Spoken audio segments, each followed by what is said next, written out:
Հինգշաբթի առավոտը երան եկավ այն գորշ երկնքով, որը բնորոշ է անձր խոստացող օրերին։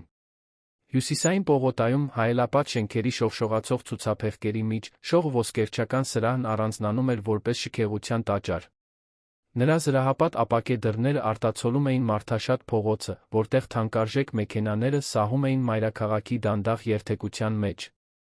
Ճակատային մասում ոսկեգույն տառերով փայլում էր ապրանքանիշի անունը, իսկ արտաքին ցուցափեղկերում ներկայացված էին նմուշներ, որոնք արժեին ավելին, քան շատ հայեր կվաստակեին իրենց ողջ կյանքի ընթացքում։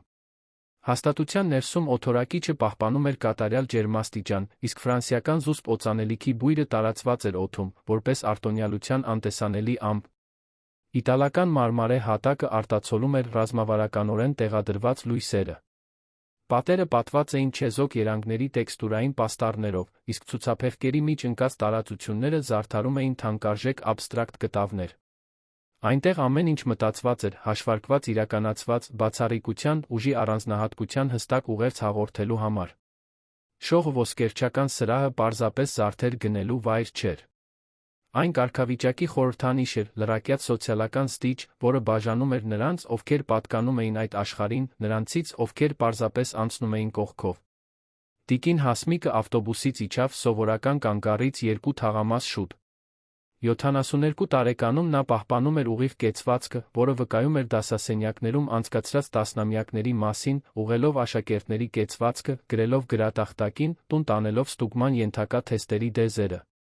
Նրա ձեռքերը, որոնց վրա դրոշմված էին ժամանակն ու աշխատանքը, ամուր բռնել էին արհեստական կաշվից պայուսակը, որն ուղեկցում էր նրան արդեն ավելի քան 10 տարի։ Դա մի պարզ պայուսակ էր, Մալաթիայի տոնավաճառներից գնվածներից, որի բռնակների կաշին արդեն մաշված էր, իսկ կողքի փոքրիկ քերծվածքները պատմում էին ամենօրյա օգտագործման պատմությունը։ Զուսպ ծաղկավոր զգեստը, որը գնվել էր մի փոքրիկ խանութից շաբաթ օրը կեսօրին, մաքուր էր, լավ արդուկված, բայց անհնար էր չնկատել գործվածքի բնական մաշվածությունը, կարերի մոտ թեթակի խամրած գույնը, որը վկայում էր բազմաթիվ լվացումների մասին։ Ցածրակրունկ, հարմարավետ գործնական կոշիկները լրացնում էին մի պարզ կնոջ կերպարը, ում կյանքը սովորեցրել էր գնահատել էականը, թերահավատորեն վերաբերվել ավելորդություններին։ Նա քայլում էր մայթով, հարգալից հետաքրքրությամբ դիտելով ցուցափեղկերը։ Սովորական չէր նրա համար քաղաքի այս հատվածում լինելը։ Նրա աշխարհի այս թաղամասի միջ հեռավորությունը չափվում էր ոչ միայն կիլոմետրերով, այլ սոցիալական անդունդներով, որոնք քչերն էին համարձակվում հատել։ Նրա առօրյան բաժանված էր Էրեբունիում գտնվող վարձակալած բնակարանի, որտեղ նա ապրում էր տասնամյակներ շարունակ, իր նախկին աշակերտուհիներին այցելելու, ովքեր այժմ հաջողակ դատավորներ, դատախազներ, փաստաբաններ էին, թաղային եկեղեցու շաբաթական հանդիպումների միջ, որտեղ նա դեռ օգնում էր մեծահասակների գրագիտության խմբակին։ Բայց այդ առավոտ ինչ-որ բան նրան բերել էր այստեղ։ Մի բան, որը նա ինքը շուտով չէր բացահայտի, մի նպատակ, որը պահված էր կրծքի խորքում, որպես թանկարժեք գաղտնիք։ Նա կանգ առավ շող ոսկերչական սրահի դիմաց, նայեց իր արտացոլանքին, ճակատային հայելապատ ապակու մեջ խորը շունչ քաշեց, թոքերը լցնելով քաջությամբ։ Նրա շագանակագույն աչքերում լարվածություն չկար, միայն մի հանդարտություն, որը գալիս էր նրանից, ով բավական երկար է ապրել, որպեսզի թույլ չտա իրեն ընկճել խաբուսիկ արտաքինով կամ շտապողական դատողություններով։ Դուռը ինքնաբերաբար բացվեց, երբ նա մոտեցավ։ Սենսորը ֆիքսեց նրա ներկայությունը, բայց ոչ նրա կարողությունը։ Տիկին Հասմիկը ներս մտավ հանգիստ քայլերով, նրա հայացքը սահում էր լուսավորված ցուցափեղկերի վրայով, որտեղ թավշյա բարձիկների վրա հանգչում էին ադամանդե վզնոցներ, զմրուխտե մատանիներ, սպիտակ ոսկուց թնոցներ։ Այդ ժամին հաճախորդները քիչ էին։ Մի նրբագեղ կին, Channel արային ակնոցով հրմձ պայուսակով, անթերի ժպիտով վաճառողուհու ուղեկցությամբ զննում էր ականջողերի հավաքածուն։ Գծավոր կոստյումով մի տղամարդ հեռախոսով խոսում էր սպասելիս։ Եվ այնտեղ էր Լիլիթը։ Լիլիթ Վարդանյանը արդեն 3 տարի է, ինչ ղեկավարում էր շողի այս մասնաճյուղը։ Նա արագ էր բարձրացել պաշտոնի մեջ, ոչ թե տեխնիկական հմտության կամ հաճախորդների հետ աշխատելու կարողության շնորհիվ, այլ այն պատճառով, որ գիտեր ճիշտ պահին շողոքորթել, ում պետք է արամարել նրանց, ում համարում էր անկարող իր վերելքի ճանապարհին։ 38 տարեկանում նա կրում էր սպասական կոստյում, որն արժեր թոշակառու ուսուցչի 2 ամսվա աշխատավարձը, իսկ նրա բաց գույնի վարսերը հավաքված էին անթերի հարդարանքով, որի վրա առավոտյան ծախսվել էր 40 րոպե։ Պրոֆեսիոնալ դիմահարդարում, շաբաթական մատնահարդարում Հյուսիսային պողոտայի շքեղ սրահներից մեկում, ներկրված օծանելիք, որն արժեր ավելին, քան հայաստանյան շատ ընտանիքների տան վարձը։ Լիլիթը մարմնավորում էր այն ամենը, ինչ ոսկերչական սրահը ցանկանում էր հաղորդել աշխարհին, գոնե այն փայլուն մակերեսով, որը նա ներկայացնում էր։ Ներսում նա պահում էր էլիտար դաստիարակությունից ժառանգած նախապաշարմունքների մի ողջ հավաքածու, որոնք հազվադեպ էին հանդիպում դիմադրության այն պաշտպանված միջավայրում, որտեղ նա աշխատում էր։ Նա վաղուց էր սովորել մարդկանց դատել իրենց հագուստով, վարած մեքենայով կամ բնակության վայրով։ Եվ այդ բոլոր տարիների ընթացքում նա երբեք լուրջ հարցաքննության չէր ենթարկվել դրա համար։ Երբ տիկին Հասմիկը անցավ նրա կողքով դեպի հետի ցուցափեղկերից մեկը, Լիլիթը հայացքով հետեց նրան։ Դա ողջույնի հայացք չէր։ Դա կասկածանքի հայացք էր, այնպիսին, որը զննում դատում է նախքան որևէ բառ փոխանակելը։ Տնօրենը զգուշորեն հրեց վաճառողուհի Անիին, 20 անց մի աղջկա, ով դեռ հավատում էր մարդկային սպասարկմանը։ Անի, մի բան հասկացիր, շշնջաց Լիլիթը ցածր, բայց հաստատուն տոնով, մենք չենք կարող թույլ տալ, որ ցանկացած մարդ այստեղ շրջի առանց հսկողության։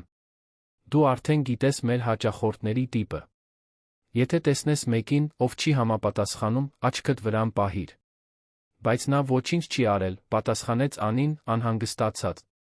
Դեռ չի արել, հակադարձեց Լիլիթը, ուղղելով իր մարգարտյա վզնոցը, բայց կանխարգելումը միշտ ավելի լավ է, քան վնասը։ Զգոն եղիր։ Տիկին Հասմիկը, անտեղյակ խոսակցությունից, կանգ առավ մի կոնկրետ ցուցափեղկի դիմաց։ Այնտեղ, պտտվող հենակի վրա, հանգչում էր շափյուղաներով վզնոցը, շրջապատված փոքրիկ ադամանդներով։ Զարդը նուրբ էր, բայց տպավորիչ։ Նա թեթակի թեքեց գլուխը, դիտելով քարերի վրա լույսի անդրադարձը։ Չդիպավ ապակուն։ Ոչ մեկին չկանչեց։ Պարզապես դիտում էր, ինչպես թանգարանում արվեստի գործը գնահատողը։ Կարող եմ օգնել, հարցրեց Անին, մոտենալով քաղաքավարի։ Տիկին Հասմիկը շրջվեց ժպտաց։ Պարզապես նայում եմ, սիրելիս։ Շնորհակալություն։ Վաճառողուհին գլխով արեց հեռացավ, բայց Լիլիթը մնաց մոտակայքում, ծածնելով, թե թղթեր է դասավորում հիմնական վաճառասեղանի վրա, մինչդեռ տարեց կնոջը պահում էր տեսադաշտում։ Րոպեներ անցան։ Տիկին Հասմիկը շարունակեց դիտել տարբեր զարդեր, միշտ նույն հանդարտ կեցվածքով։ Ոչ մի պահ նա ցույց չտվեց որևէ բանի դիպչելու կամ որևէ զարդ մոտիկից տեսնելու ցանկություն։ Պարզապես նայում էր։ Այդ ժամանակ էր, որ անվտանգության աշխատակից Արմենը, 40 անց, խոշորամարմին մի տղամարդ, մոտեցավ Լիլիթին։ Նա այնտեղ աշխատում էր 6 ամիս, արդեն գիտեր տնօրենի վարքագիծը։ Գիտեր, որ նա սովորաբար խնդրում էր իրեն ավելի լավ հսկել որոշակի հաճախորդների։ Միշտ նույն տիպի մարդկանց։ Միշտ նույն անհիմն կասկածները։ Ուզում եք ավելի մոտ կանգնեմ, հարցրեց նա ցածրաձայն։ Աչքդ վրան պահիր, պատասխանեց Լիլիթը, հայացքը չկտրելով տիկին Հասմիկից, երբեք չգիտես։ Արմենը գլխով արեց, բայց նրա մեջ ինչ-որ բան տատանվեց։ Նա արդեն ականատես էր եղել անհարմար իրավիճակների այդտեղ։ Մարդիկ, ովքեր նվաստացել էին զուտ ենթադրությունների պատճառով։ Օրինական հաճախորդներ, ովքեր վերաբերմունքի էին արժանացել որպես կասկածյալներ միայն այն պատճառով, որ բրենդային հագուստ չէին կրում։ Եվ այդ բոլոր անգամները նա լռել էր, կատարելով հրամանները, խուսափելով կոնֆլիկտներից։ Ի վերջո, նրան աշխատանք էր պետք։ Ուներ վճարելու հաշիվներ, պահելու փոքրիկ դուստր։ Բայց անհանգստությունը միշտ մնում էր։ Տիկին Հասմիկը, երկար դիտումից հետո, քայլեց դեպի կենտրոնական վաճառասեղանը։ Լիլիթը անմիջապես ուղղեց կեցվածքը, որպես գիշատիչ, որը որոշում է գործելու պահը։ Տարեց կինը կանգ առավ նրա դիմաց հանգիստ ձայնով հարցրեց, թե կարող է մոտիկից տեսնել շափյուղաներով վզնոցը։ Այդ վզնոցը, հարցրեց Լիլիթը մի տոնով, որն արդեն կասկածանք էր պարունակում։ Այո, պատասխանեց տիկին Հասմիկը հանգիստ, կցանկանայի այն ավելի լավ տեսնել։ Լիլիթը խաչեց ձեռքերը։ Դուք հետաքրքրված եք գնելու մեջ։ Դա հարց չէր։ Դա քողարկված մեղադրանք էր։ Ես հետաքրքրված եմ տեսնելու մեջ, պատասխանեց տիկին Հասմիկը, առանց վրդովվելու։ Պարզապես այս տեսակի զարդերը շատ թանկարժեք են, գիտեք։ Մենք պետք է զգույշ լինենք, թե ով է դրանց ձեռք տալիս։ Հաջորդած լռությունը ծանր էր։ Տիկին Հասմիկը հայացքը սեղեց Լիլիթի վրա, առանց թարթելու, առանց շեղվելու։ Նրա աչքերում բարկություն չկար։ Կար տխրություն։ Այն խորը տխրությունը նրանից, ով ճանաչում է հին օրինաչափությունը, սոցիալական մի վերք, որը երբեք ամբողջությամբ չի սպյանում։ Հասկանում եմ, ասաց տարեց կինը, նրա ձայնը դեռ հաստատուն էր, ուրեմն ես պարզապես կշարունակեմ նայել, եթե դա անհանգստություն չի պատճառում։ Լիլիթը չպատասխանեց։ Շրջվեց վերադարձավ վաճառասեղանի հետը, բայց շարունակեց հսկել ամեն մի շարժում։ Մյուս հաճախորդները սկսեցին նկատել օդում առկա լարվածությունը։ Չենլ ակնոցով նրբագեղ կինը կողմնակի հայացք նետեց։ Կոստյումով տղամարդը մի պահ դադարեց հեռախոսով խոսել։ Նույնիսկ Անին, խանութի մյուս ծայրում, զգաց մթնոլորտի փոփոխությունը։ Տիկին Հասմիկը վերադարձավ ցուցափեղկերը դիտելուն։ Քայլում էր դանդաղ, այն արժանապատվությամբ, ով գիտի, որ ոչ մեկին ոչինչ պարտք չէ։ Նա կանգ առավ մեկ այլ զարդի, մարգարիտներով վարդագույն ոսկուց թնոցի դիմաց։ Թեթակի թեքվեց ավելի լավ տեսնելու համար, բայց ձեռքերը պահեց մարմնի կողքերին։ Այդ ժամանակ էր, որ Լիլիթը զգաց, գործելու ժամանակն է։ Նա վճռական քայլերով դուրս եկավ վաճառասեղանի հետից, անցավ սրահը, կանգ առավ տիկին Հասմիկից մի քանի մետր հեռավորության վրա։ Նրա դեմքը լարված էր, քթանցքները լայնացած։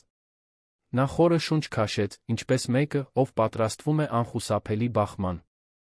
Եվ հետո այնքան բարձր, որ բոլորը լսեն, հնչեցրեց այն մեղադրանքը, որը պիտի փոխեր ամեն ինչ։ Դուք պետք է հիմա ինձ հետ գաք։ Տիկին Հասմիկը դանդաղ շրջվեց։ Ինչպես։ Ես տեսա, թե ինչ արեցիք։ Ինչ որ բան դրեցիք պայուսակի մեջ։ Ես տեսա։ Ազդեցությունը ակնթարթային էր կործանարար։ Խոսակցությունները դադարեցին, կարծես ինչ որ մեկը անջատել էր անտեսանելի անջատիչը։ Գլուխները սինխրոն շրջվեցին, մղված այն հիվանդագին հետաքրքրասիրությամբ, որը մարդկանց ձգում է դեպի դժբախտ պատահարները։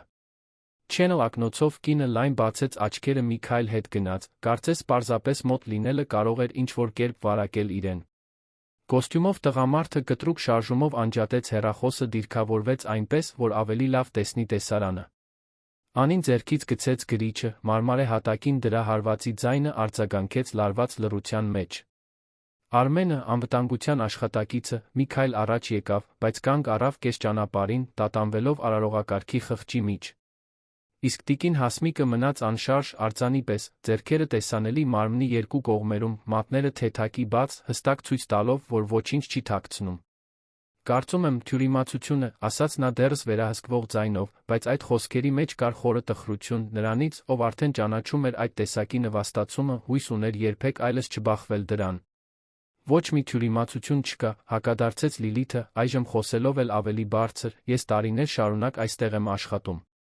Ես գիտեմ, թե ինչպես են մարդիկ փորձում տանել այն, ինչն իրենցը չէ։ Ցույց տվեք պայուսակը։ Տիկին Հասմիկը խորը շունչ քաշեց։ Նրա ուսերը բարձրացան, իջան դանդաղ, գրեթե ռիթմիկ շարժումով։ Նա նայեց շուրջը, տեսավ զգուշորեն բարձրացված հեռախոսները, տեսավ դատապարտող հայացքները, տեսավ հանրային նվաստացումը, որը կառուցվում էր աղյուս առ աղյուս։ Եվ այնուամենայնիվ, նա պահպանեց հանգստությունը։ Ես ոչինչ չեմ վերցրել, ասաց նա հաստատուն։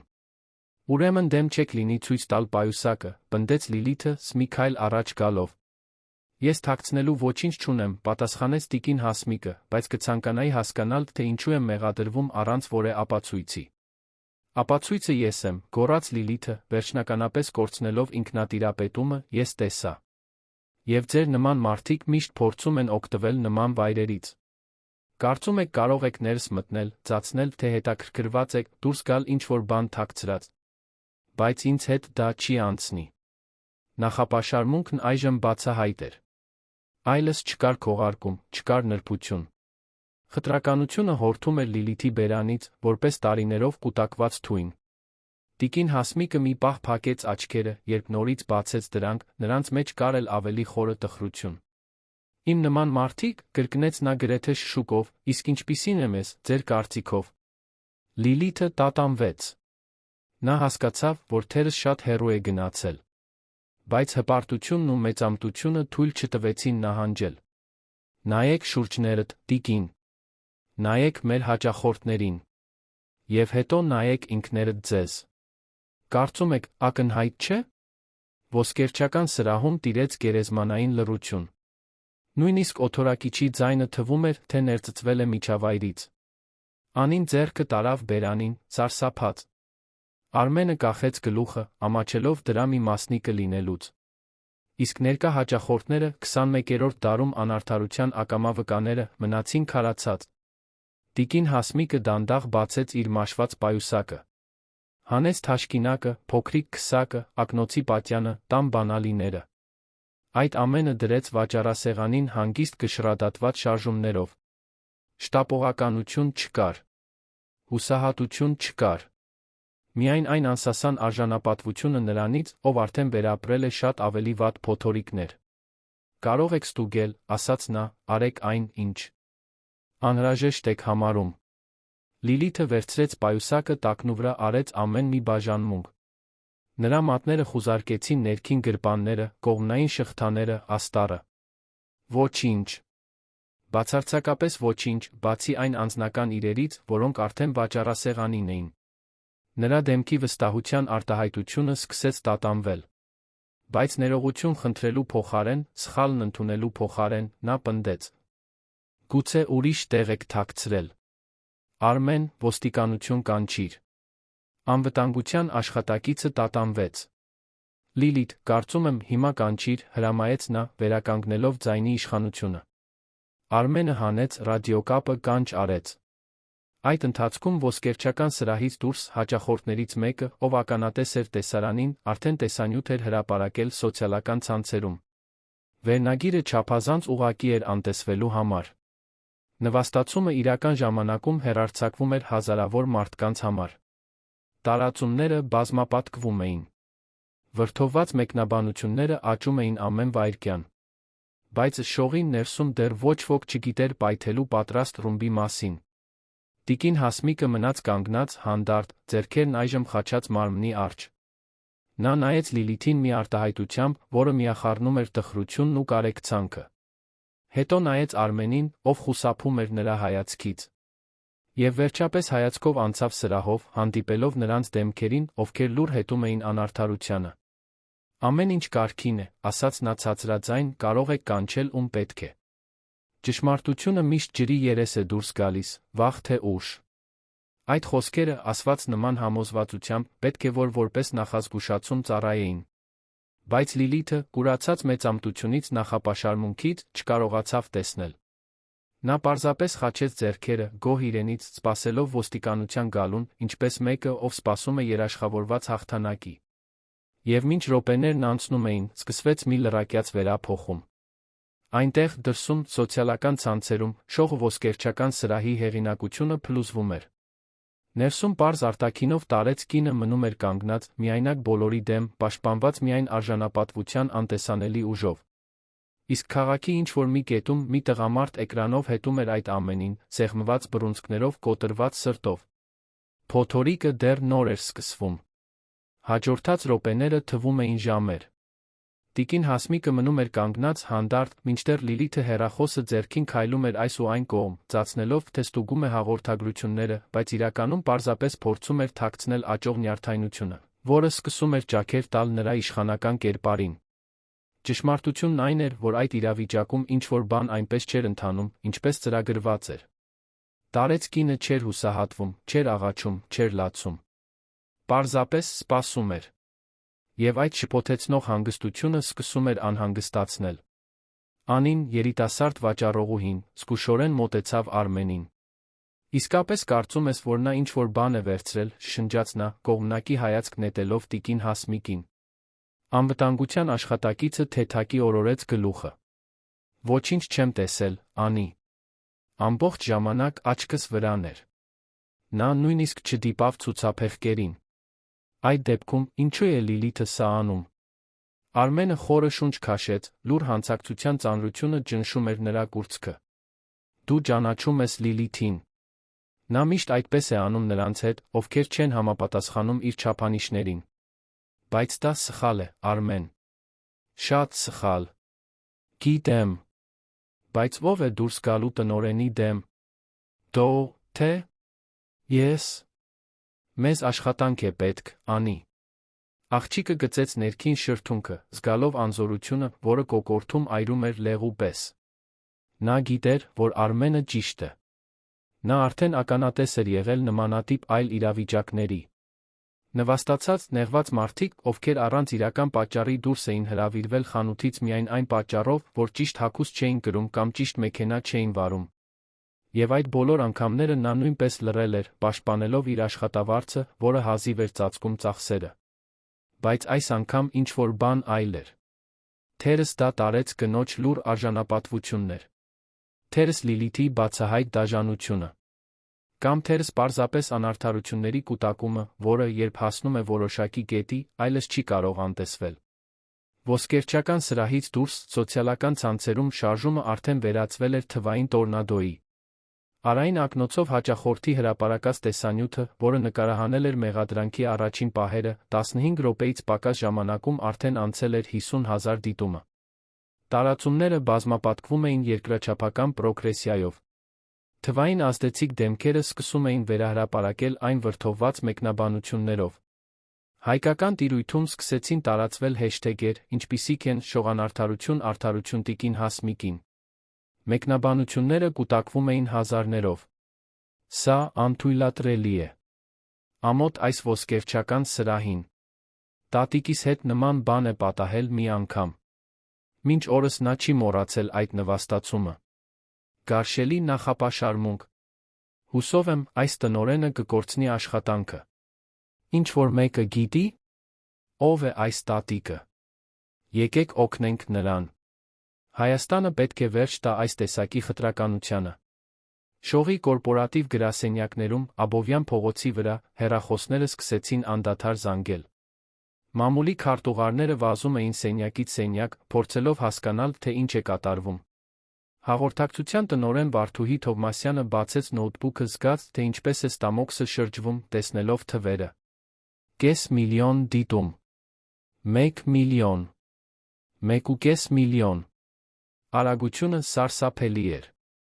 Ինչ-որ մեկը թող ինձ հենց հիմա բացատրի, թե ինչ է կատարվում Հյուսիսային պողոտայի մասնաճյուղում, գոռաց նա իր թիմի վրա։ Գունատված դեմքով մի ստաժոր մեկնեց հեռախոսը, ցույց տալով տեսանյութը։ Տիկին Վարդուհի, դուք պետք է սա տեսնեք։ Վարդուհին դիտեց առաջին 30 վայրկյանը, փակեց աչքերը, խորը շունչ քաշելով։ 22 տարվա կարիերա։ Տասնյակ կառավարված ճգնաժամեր։ Հարթված սկանդալներ, կանխված դատական հայցեր, վերականգնված հեղինակություններ։ Բայց սա այլ էր։ Սա սոցիալական ռումբ էր պայթյունի պահին, նա գիտեր, որ բեկորներն արդեն թռչում էին բոլոր ուղղություններով։ Զանգահարեք մասնաճյուղ։ Հիմա։ Եվ տվեք ինձ տնօրենի հեռախոսահամարը։ Ինչ է նրա անունը։ Լիլիթ Վարդանյան։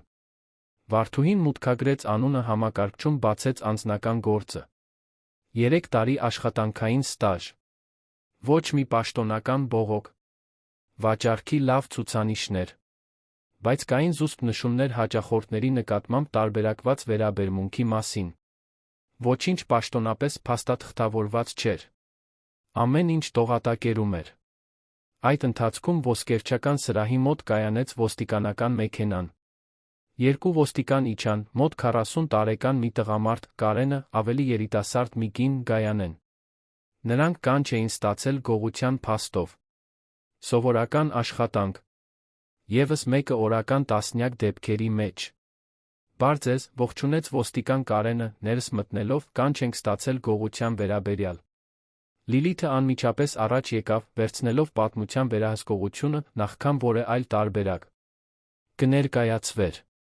Պարոն Սպա, շնորհակալ եմ, որ այդքան արագ եկաք։ Այս տիկինը, նա թատերական ժեստով մատնացույց արեց տիկին Հասմիկին, բռնվել է այս խանութից թանկարժեք զարդ գողանալիս։ Ես հստակ տեսա, թե ինչպես նա ինչ-որ բան դրեց պայուսակի մեջ։ Ոստիկան Գայանեն նայեց տիկին Հասմիկին, ով շարունակում էր լռել, նրա արտահայտության մեջ ինչ-որ բան ստիպեց նրան տատանվել։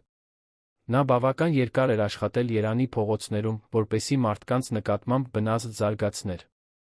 Եվ այդ տարեց կինը չուներ հանցագործություն կատարած մեկի վարքագիծը։ Տիկին, դիմեց Գայանեն պրոֆեսիոնալ, բայց հարգալից ձայնով, կարող եք մեզ ասել, թե ինչ է պատահել։ Տիկին Հասմիկը խորը շունչ քաշեց խոսելուց առաջ։ Նրա ձայնը հնչեց հաստատուն, առանց դողի, կրելով տասնամյակների փորձը աղմկոտ դասասենյակներում իրեն լսելի դարձնելու։ Ես մտա այս սրահ որպես սովորական հաճախորդ։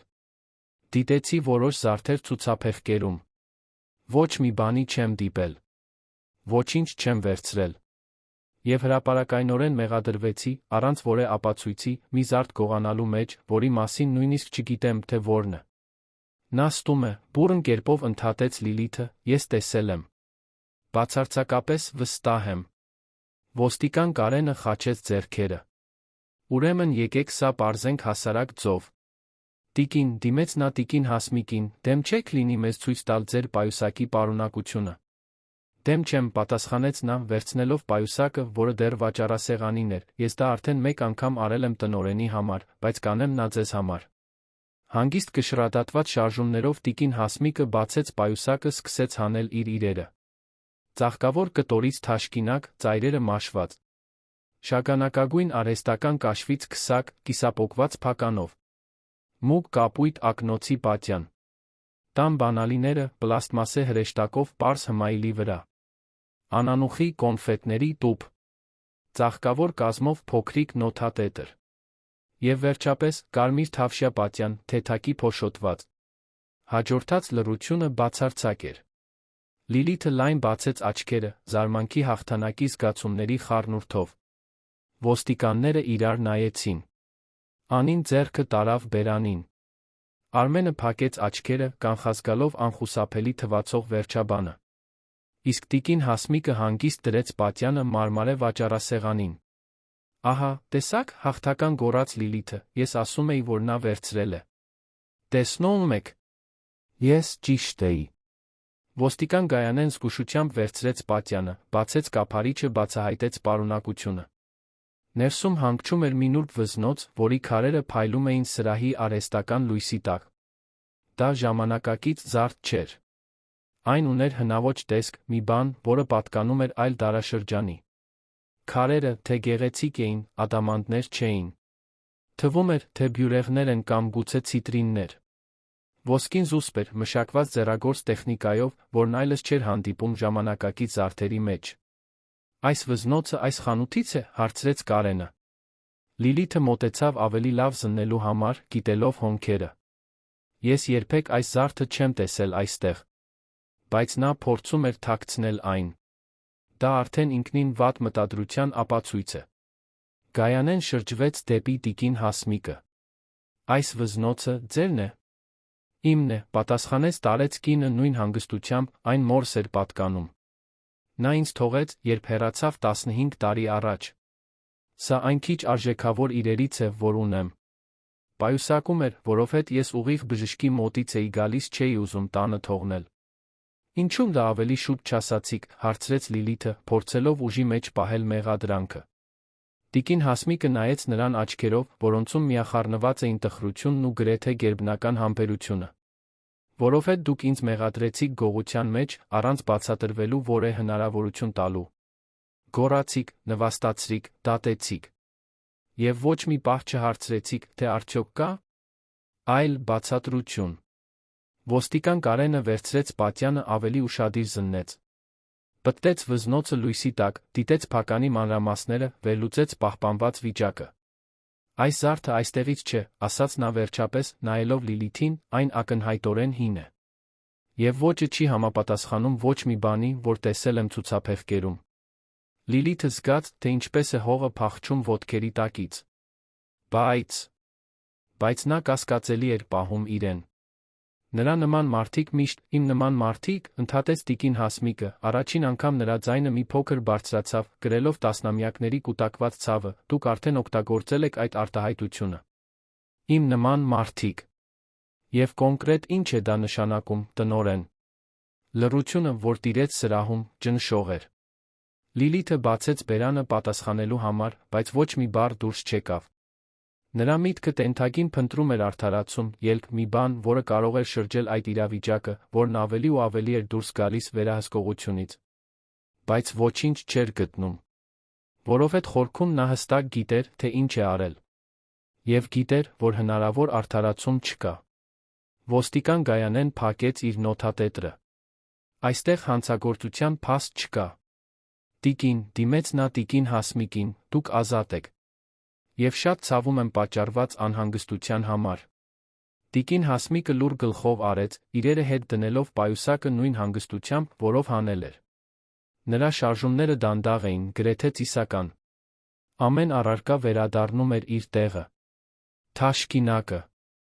քսակը, ակնոցի պատյանը, բանալիները, նոթատետրը, եւ վերջապես կարմիր թավշյա պատյանը մոր վզնոցով, այն զարդը, որը կրում էր հիշողություններ ավելի պարզ ժամանակների մասին, գրկախառնությունների մասին, որոնք երբեք չեն վերադառնա, մի կնոջ մասին, ով սովորեցրել էր նրան պահպանել արժանապատվությունը նույնիսկ այն ժամանակ, երբ աշխարհը պնդում էր խլել այն իրենից։ Ես ուզում եմ բողոք ներկայացնել, հանկարծ ասաց Լիլիթը, փորձելով վերջին հուսահատ քայլը, այս ամբողջ իրավիճակը վնաս հասցրեց խանութին։ Հաճախորդները վախեցան։ Աշխատանքը ընդհատվեց։ Կարենը նայեց նրան մի արտահայտությամբ, որում միախառնված էին թերահավատությունն ու դատապարտումը։ Տիկին, դուք տեղյակ եք, որ մեկին կեղծ հանցագործության մեջ մեղադրելը ինքնին հանցագործություն է։ Զրպարտություն, վիրավորանք։ Եվ կախված հանգամանքներից դա կարող է որակվել որպես բարոյական վնասի հասցում։ Լիլիթը գունատվեց։ Ես չէի։ Այսինքն, ես պարզապես պաշտպանում էի ընկերության գույքը։ Գայանեն օրորեց գլուխը, անկեղծորեն հիասթափված։ Դուք հրապարակայնորեն նվաստացրել եք տարեց մարդու, առանց որե ապացույցի, հիմնվելով բացառապես նախապաշարմունքի վրա։ Եթե այստեղ ինչ-որ մեկը պետք է բողոք ներկայացնի, ապա դա զոհն է, ոչ թե մեղադրողը։ Տիկին Հասմիկը ուղղեց պայուսակը ուսին նայեց շուրջը։ Հաճախորդները, ովքեր ականատես էին եղել այդ ամենին, դեռ այնտեղ էին, քարացած լուռ վկաները մի անարդարության, որը դարձել էր չափազանց հանրային անտեսվելու համար։ Ոմանք արդեն իջեցրել էին հեռախոսները, ամաչելով սեփական պասիվ հանցակցությունից։ Մյուսները դեռ նկարում էին, փաստագրելով այդ շրջադարձի ամեն վայրկյանը։ Ես դատի չեմ տա, ասաց տիկին Հասմիկը, նայելով ուղիղ Լիլիթին, ոչ թե այն պատճառով, որ դուք արժանի չեք հետանքների, այլ այն պատճառով, որ հավատում եմ այն հանրային նվաստացումը, որի միջով հենց նոր անցաք, բավարար դաս է։ Հուսով եմ, ինչ-որ բան կսովորեք սրանից։ Հուսով եմ, որ հաջորդ անգամ, երբ կնայեք մարդուն կդատեք նրան արտաքինով, կհիշեք այս օրը և կընտրեք այլ ճանապարհ։ Այս խոսքերով տիկին Հասմիկը քայլեց դեպի դուռը։ Նրա քայլերի ձայնը արձագանքում էր սրահի լռության մեջ, չափավոր արժանապատիվ։ Արմենը, անվտանգության աշխատակիցը, ով ողջ տեսարանի ընթացքում լուռ էր մնացել, մի քայլ առաջ եկավ բացեց դուռը նրա համար։ Նրանց աչքերը հանդիպեցին մի կարճ ակնթարթ, այդ պահին լուռ հաղորդակցություն տեղի ունեցավ։ Նա գիտեր, որ ձախողել է։ Գիտեր, որ իր անգործությունը դարձրել է իրեն հանցակից։ Եվ գիտեր, որ պետք է ապրի դրա հետ։ Շատ եմ ցավում, շնջաց նա, երբ կինն անցնում էր։ Տիկին Հասմիկը կանգ առավ, թեթակի շրջվեց ձեռքը դրեց նրա թին։ Նուրբ, գրեթե մայրական հպում։ Դու դեռ ժամանակ ունես այլ կերպ ընտրելու, ասաց նա ցածրաձայն, երբեք ուշ չէ անել այն, ինչ ճիշտ է։ Եվ հետո նա դուրս եկավ, անցնելով ապակե դռնով հայտնվելով Երանի գորշ կեսօրին։ Անձրը, որը երկինքը խոստանում էր առավոտվանից, վերջապես սկսեց տեղալ բարակ համար։ Տիկին Հասմիկը բացեց մի պարզ հովանոց, շարունակեց ճանապարհը մայթով, անհետանալով շտապող անցորդների մեջ, ովքեր պատսպարվում էին անձրից։ Ոսկերչական սրահի ներսում Լիլիթը մնացել էր կանգնած, ձեռքերը թեթակի դողում էին, դեմքը դեռ գունատ էր։ Ոստիկանները հեռացան որոշ նշումներ անելուց հետո։ Հաճախորդները, չիմանալով ինչ անել, նույնպես սկսեցին զգուշորեն դուրս գալ։ Անին նայեց տնօրենին կարեկցանքի արամարանքի խառնուրդով, ապա վերադարձավ իր տեղը, առանց մի բառ ասելու։ Իսկ Արմենը վերադարձավ իր դիրքին մուտքի մոտ, բայց նրա մեջ ինչ-որ բան փոխվել էր։ Նրա մտքում սկսել էր ձևավորվել մի որոշում։ Այդ ապակե մարմարե պատերից դուրս թվային փոթորիկը շարունակում էր աճել։ Տեսանյութն արդեն միլիոնավոր դիտումներ ուներ։ Տարեցների իրավունքների պաշտպանության խմբերն արդեն նույնականացրել էին ոսկերչական սրահը սկսել բոյկոտի արշավներ։ Լրագրողները տեղեկություններ էին փնտրում տարեց կնոջ մասին։ իսկ քաղաքի ինչ-որ մի կետում Աբովյան փողոցին նայող համապատկերային տեսարանով մի գրասենյակում մութ աչքերով լուրջ արտահայտությամբ մի երիտասարդ տղամարդ անջատեց համակարգիչը, որտեղ հեռակա անվտանգության տեսախցիկների միջոցով հետել էր այդ ամենին։ Ռաֆայել Ավետիսյանը 36 տարեկան էր, քունքերին թեթակի ճերմակած մազերով մի կեցվածքով, որը միախառնում էր վճռականությունը զսպված ցավի հետ։ Նա շող ցանցի նոր հիմնական սեփականատերն էր, պաշտոն, որը ստանձնել էր ընդամենը 3 շաբաթ առաջ, հայաստանյան շքեղության շուկան զարմացրած ռազմավարական ձեռքբերումից հետո։ Թոշակառու ուսուցչուհու վաղաժամ հեռացած հոր որդի Ռաֆայելը կայսրություն էր ստեղծել 0-ից, ցերեկը աշխատելով հաշվապահական գրասենյակներում, իսկ գիշերը սովորելով իրավաբանություն, խնայած ամեն լուման վերածելով ներդրման, ամեն հնարավորությունը աճի։ Եվ հիմա, դիտելով անվտանգության տեսախցիկի կադրերը, որտեղ իր մայրը, տիկին Հասմիկը, հրապարակայնորեն նվաստացվում էր իր նոր ձեռք բերած ոսկերչական սրահում, Ռաֆայելը զգում էր բարկության, տխրության, վճռականության մի խառնուրդ, որն այրում էր իր կուրծքը։ Նա էր խնդրել մորը կատարել այդ թեստը։ Նա ուզում էր իմանալ, թե ինչպես են իր աշխատակիցները վերաբերվում սովորական մարդկանց։ Ուզում էր հասկանալ այն ընկերության իրական մշակույթը, որը հենց նոր էր գնել։ Բայց երբեք չէր պատկերացրել, որ արդյունքը կլինի այդքան դաժան, այդքան բացահայտ, այդքան ցավոտ դիտելու համար։ Նա վերցրեց հեռախոսը, հավաքեց մի համար։ Զանգին պատասխանեցին երկրորդ ազդանշանից։ Անհապաղ հրավիրեք արտահերթ նիստ ողջ տնօրինության հետ։ Հիմա։ Եվ ուզում եմ, որ Հյուսիսային պողոտայի մասնաճյուղի տնօրենը 1 ժամից լինի իմ գրասենյակում։ Ոչ մի արդարացում չեմ ընդունում։ Գծի մյուս ծայրում քարտուղարուհին պատասխանեց լարված ձայնով. Այո, պարոն Ավետիսյան։ Բայց դուք տեղյակ եք, որ ես ամեն ինչից տեղյակ եմ, ընդհատեց Ռաֆայելը, հենց դրա համար էլ պետք է գործեմ։ Մայրս նոր նվաստացվեց մի ընկերությունում, որն իմ անունն է կրում։ Եվ դա այդպես չի մնա։ Նա անջատեց հեռախոսը, նայեց պատուհանից։ Անձրը հիմա ուժեղ տեղում էր երանի վրա, լվանալով փողոցները, բայց անկարող լինելով լվանալ այն բիծը, որը հենց նոր բացահայտվել էր։ Ռաֆայելը գիտեր, որ այն, ինչ հաջորդելու էր, կփոխեր ամեն ինչ։ Ոչ միայն ընկերության համար, այլ այդ պատմության մեջ ներգրավված բոլորի համար։ Եվ հատկապես հասարակության համար, որը խիստ կարիք ուներ հարգանքի, արժանապատվության, մարդկայնության դասի։ Փոթորիկը դեռ հեռու էր ավարտվելուց։ Իրականում այն նոր էր սկսվում։ Աբովյան փողոցի բիզնես կենտրոնի 22-րդ հարկի նիստերի դահլիճից բացվում էր Երանի համապատկերը։ Հատակից առաստաղ ձգվող պատուհանները բացահայտում էին քաղաքը, որը բաբախում էր ներքում, անտարբեր այն դրամաների նկատմամբ, որոնք ծավալվում էին իշխանության այդ տարածքում։ Ապակե սեղանի շուրջ 12 կաշվե աթոռներ էին, որոնց վրա դրված էին հանքային ջրի շշեր նոթատետրեր, որոնց ոչ ոք ձեռք չէր տալիս։ Առաստաղի մեջ ներկառուցված լուսադիոդային լույսերը ստեղծում էին ստերիլ, գրեթե վիրահատարան հիշեցնող մթնոլորտ։ Այստեղ էին ընդունվում կարևոր որոշումները, ստորագրվում պայմանագրերը, որոշվում ճակատագրերը։ Ռաֆայել Ավետիսյանը ներս մտավ հաստատուն քայլերով, բայց նրա դեմքին մի արտահայտություն էր, որը միախառնում էր ինքնատիրապետումն ու զսպված կատաղությունը։ Նա կրում էր անթերի մուգ կապույտ կոստյում, բայց առանց փողկապի։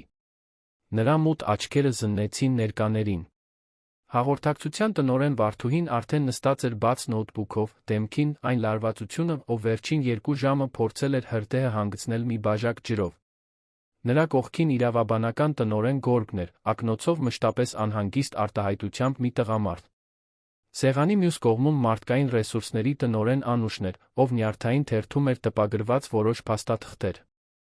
Իսկ ամենահեռավոր անկյունում, ակնհայտորեն օտար այդ կորպորատիվ միջավայրում, Լիլիթ Վարդանյանն էր։ Նրա առավոտվա անթերի վարսահարդարումից այժմ թափված մազափնջեր էին երում։ Դիմահարդարումը թեթակի լղոզվել էր աչքերի շուրջ, մատնելով արցունքները, որոնք նա փորձել էր թաքցնել սանհանգույցում նախքան վեր բարձրանալը։ Ձեռքերը թեթակի դողում էին ծնկների վրա, նա խուսափում էր ուղիղ նայել սենյակում գտնվող որը մեկին։ Ռաֆայելը անմիջապես չնստեց։ Նա մնաց կանգնած, ձեռքերը հենած սեղանի գլխավերի աթոռի թիկնակին, թույլ տվեց, որ լռությունը տի երկար վայրկյաններ։ Դա մի տեխնիկա էր, որը նա սովորել էր բարդ բանակցությունների ժամանակ։ Լռությունն ավելի շատ էր անհանգստացնում, քան խոսքերը։ Այն ստիպում էր մարդկանց առերեսվել սեփական մտքերին, սեփական մեղքերին։ Ինչ-որ մեկը կարող է ինձ բացատրել, սկսեց նա վերջապես, ձայնը ցածր էր, բայց լի այնպիսի իշխանությամբ, որը բարձրության կարիք չուներ, թե ինչպես մի ընկերություն, որը ես հենց նոր ձեռք եմ բերել $120 միլիոն, հենց այս պահին վերածվում է նախապաշարմունքի խտրականության համազգային խորհրդանիշի։ Վարդուհին մաքրեց կոկորդը։ Պարոն Ավետիսյան, իրավիճակը շատ արագ սրվեց։ Տեսանյութը 1 ժամից պակաս ժամանակում դարձավ վիրուսային։ Մենք արդեն անցել ենք 5 միլիոն դիտումը։ Բոյկոտի հեշթեգերը առաջին տեղում են թրենդներում։ Մարդու իրավունքների պաշտպանության խմբերն արդեն հանդես են եկել դատապարտող հայտարարություններով։ Իսկ մամուլը մեզ անդադար փնտրում է։ Ես այդ ամենը գիտեմ, Վարդուհի։ Ես դիտել եմ։ Սկզբից մինչ վերջ։ Խանութի անվտանգության տեսախցիկներով։ Տեսել եմ այդ հանրային նվաստացման ամեն վայրկյանը։ Այնպես որ, ինձ զեկույցներ պետք չեն։ Ինձ լուծումներ են պետք։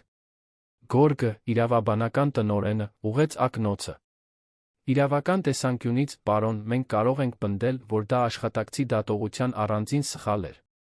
Կարող ենք տարանջատվել անհատական արարքից վերահաստատել, որ դա չի ներկայացնում ընկերության արժեքները։